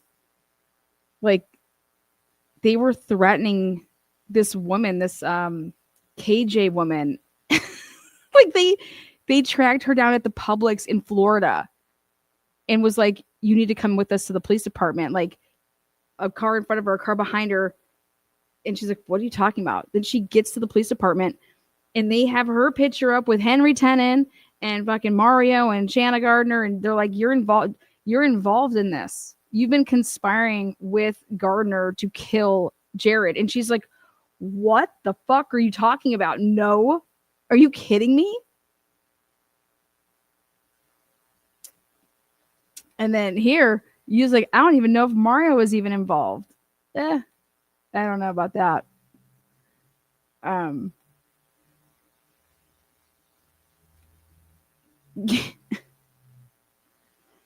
You guys, this poor woman, this KJ woman, like, God, I gotta read this. It's just wild. Why would a detective be lying on the stand? I mean, it's a fact. They're lying. They got caught. They've been doing so much shady shit. They were going through people's phones they weren't supposed to be going through. It's like, to do what? If Henry Tenon's telling you that he's never met Shanna Gardner, doesn't know Shanna Gardner had nothing to do with this, then nope. That can't be. Why would all the... They're basically saying that Shanna Gardner was the mastermind.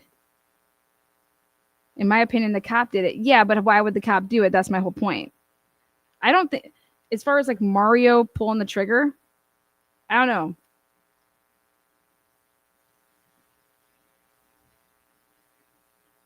No, I don't think that Mario pulled the trigger because,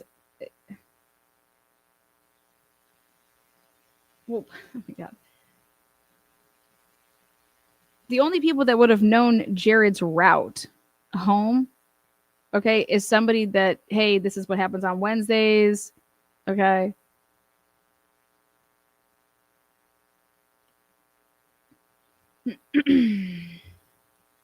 Mario's motive for me is money. If they're getting divorced, he's out. He's done. In all these cases, who has the most to gain? Yeah.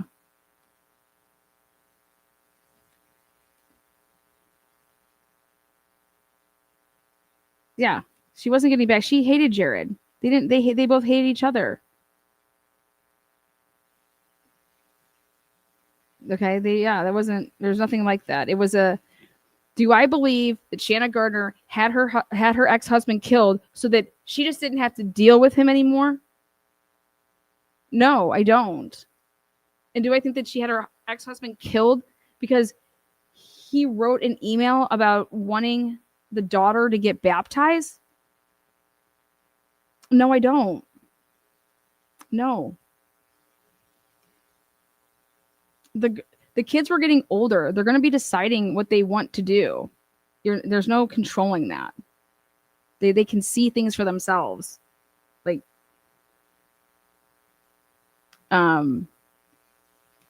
but the cops were all like, Shanna Gardner's the mastermind of this.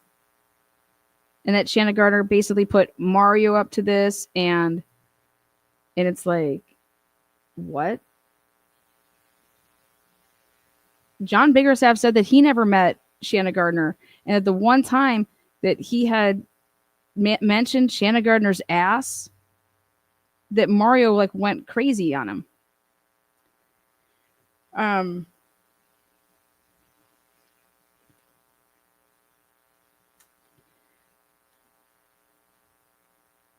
Let's see. Murky says, right, but I don't think he even told. Yeah. Yes. 100. That's what I think. 100. I don't even think that he told. Yep. I think she completely does not know. And Mario thought if Jared was gone, he could maybe get back with her and the gravy train. Well, I also just think that it wasn't even about getting back. I think it was,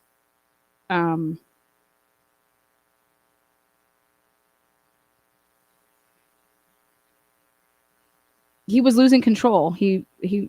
Mario is a man that wants to be in control of everything. Killing Jared keeps him. I don't know.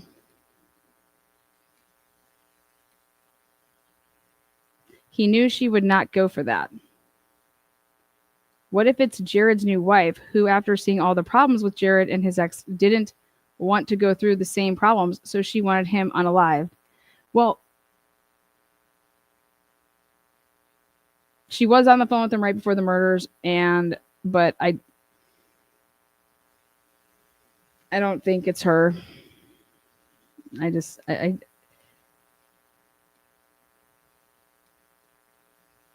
I think the investigation is so bad, and I think it's gonna be interesting. I think that some of these names that were flagged, it was for other shit in terms of like, it's like why was Jared Bridegan murdered?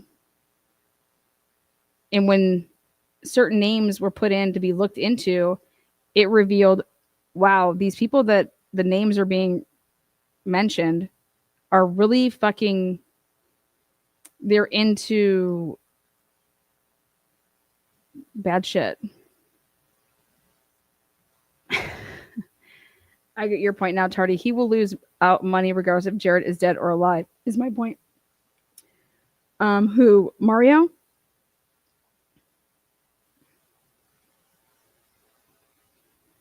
Not if Mario said that he, not if Gardner was, if Gardner was scared of Mario, and Gardner's over here because Mario's saying, yeah, I set this all up. So if you think that you're leaving or that you're not gonna pay, I made it so that this all would fall on your lap. Like, what? Yeah. All I'm gonna do is turn state's evidence and say that you did X, Y, and Z. If it ever comes down to it, and I'm gonna get myself my deal, and I'm taking you down. So this is how this is gonna work. You're gonna take care of me for the rest of my life. You understand that? Otherwise, boom, boom, boom. You're going down for fucking first-degree murder. What? Can you imagine that?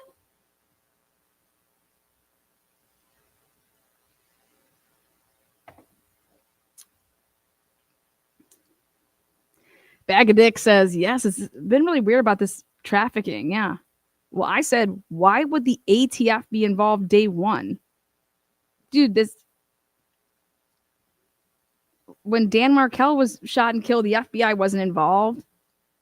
Dan Markel, okay? The ATF wasn't involved, right? It's a highly contentious, divorce and all this stuff, right?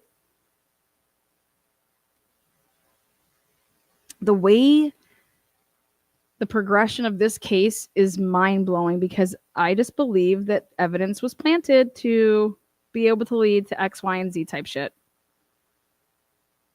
I think Jose Baez is going to show how a fucking tire just ended up on this lawn that led to all of this. I mean, we haven't even gotten to the good stuff, which is, let's talk about some suppression hearings that are going to be coming up. I cannot wait for those. They do not have the gun. Oh, the other thing that's interesting is that there's 2 different shell casings at the scene right here. 2 PPU and 2 Underwoods. And who the fuck would fill a gun up with different ammo, right? Well, I guess, yeah, to throw somebody off, there was more than one shooter. Or there was more than one shooter. Because I think that there were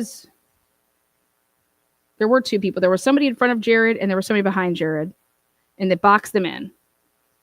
Okay?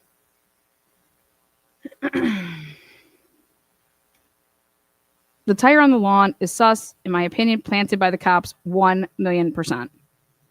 Or planted by a CI that they would have been using, like Jeremy. Good show, Lana. Family is wealthy to hire Jose Baez. Can't wait. Yep, they did. And he has a big, strong team. And Jose Baez is saying that Shanna Gardner's innocent.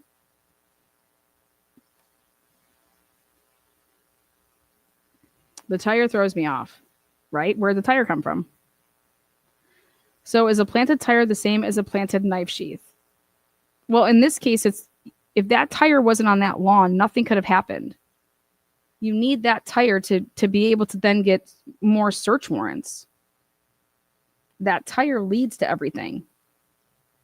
And then when do police ever come on to somebody's property to interview people, right? And then say, oh, I noticed you have a tire up against your house here, up against the side of the house. Do you want me to take that for you? What?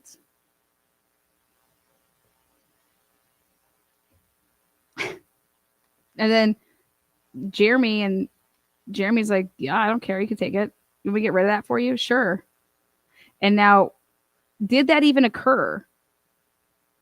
Did that conversation truly occur like that? Is that on recording? Because I would love to know if that's on recording. Did they just take it? Did it really go down like that? I don't know. They were doing Why would that tire still be there 6 months later? The truck isn't there anymore.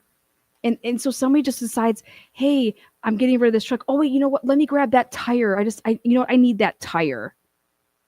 Let me just grab that tire.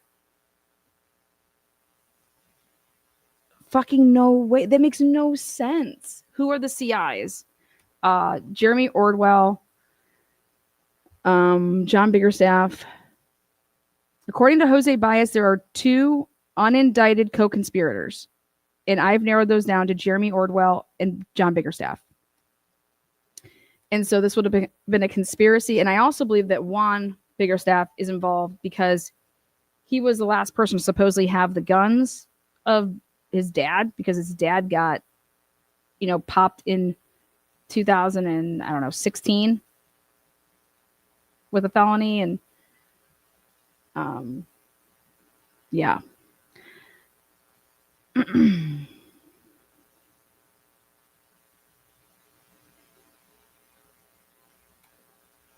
Well, that's normally how you railroad people. And so my take is that they had to find that truck. Okay, they had to find that truck first, and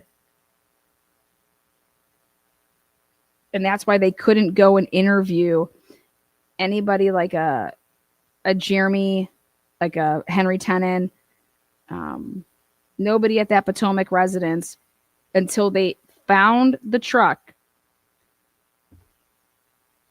and the tire. And then I said to myself,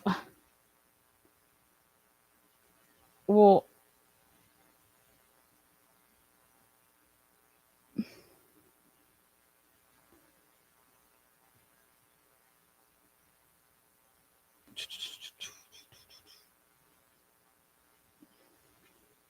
it's going to be interesting.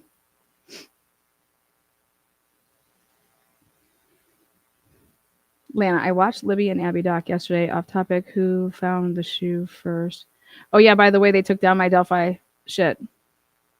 Somebody worked really hard to take down my Delphi live. So if you're watching that, you can't watch anymore. All right, well, I'm going to be going live back to back here because I have lots to say about another case, about some new stuff. God. But you guys all rock. I'm trying to get people to really start looking into this case.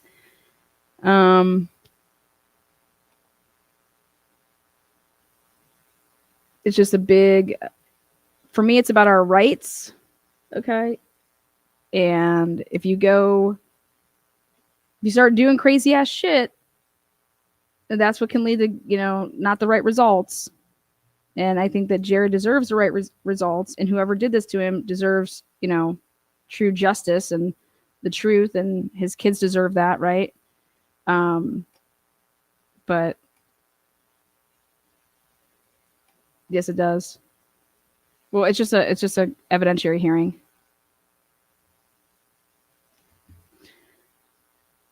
Thanks, Lana. I had been a Stampin' Up customer years ago. Yeah. You're welcome. You're welcome. Yeah. Oh, there's so many Delphi trolls. Yeah. All right, guys. We'll see you on the flip side. We'll see you on the next one. Peace out. Tell me what you think about the video in the comment section. Like I said, I'm going to start doing a bunch of data dumping of this case with all the pictures of all these people, and hopefully that helps people want to follow and get involved. But something is really, really bad. Something reeks really, really bad, as Jose said it best.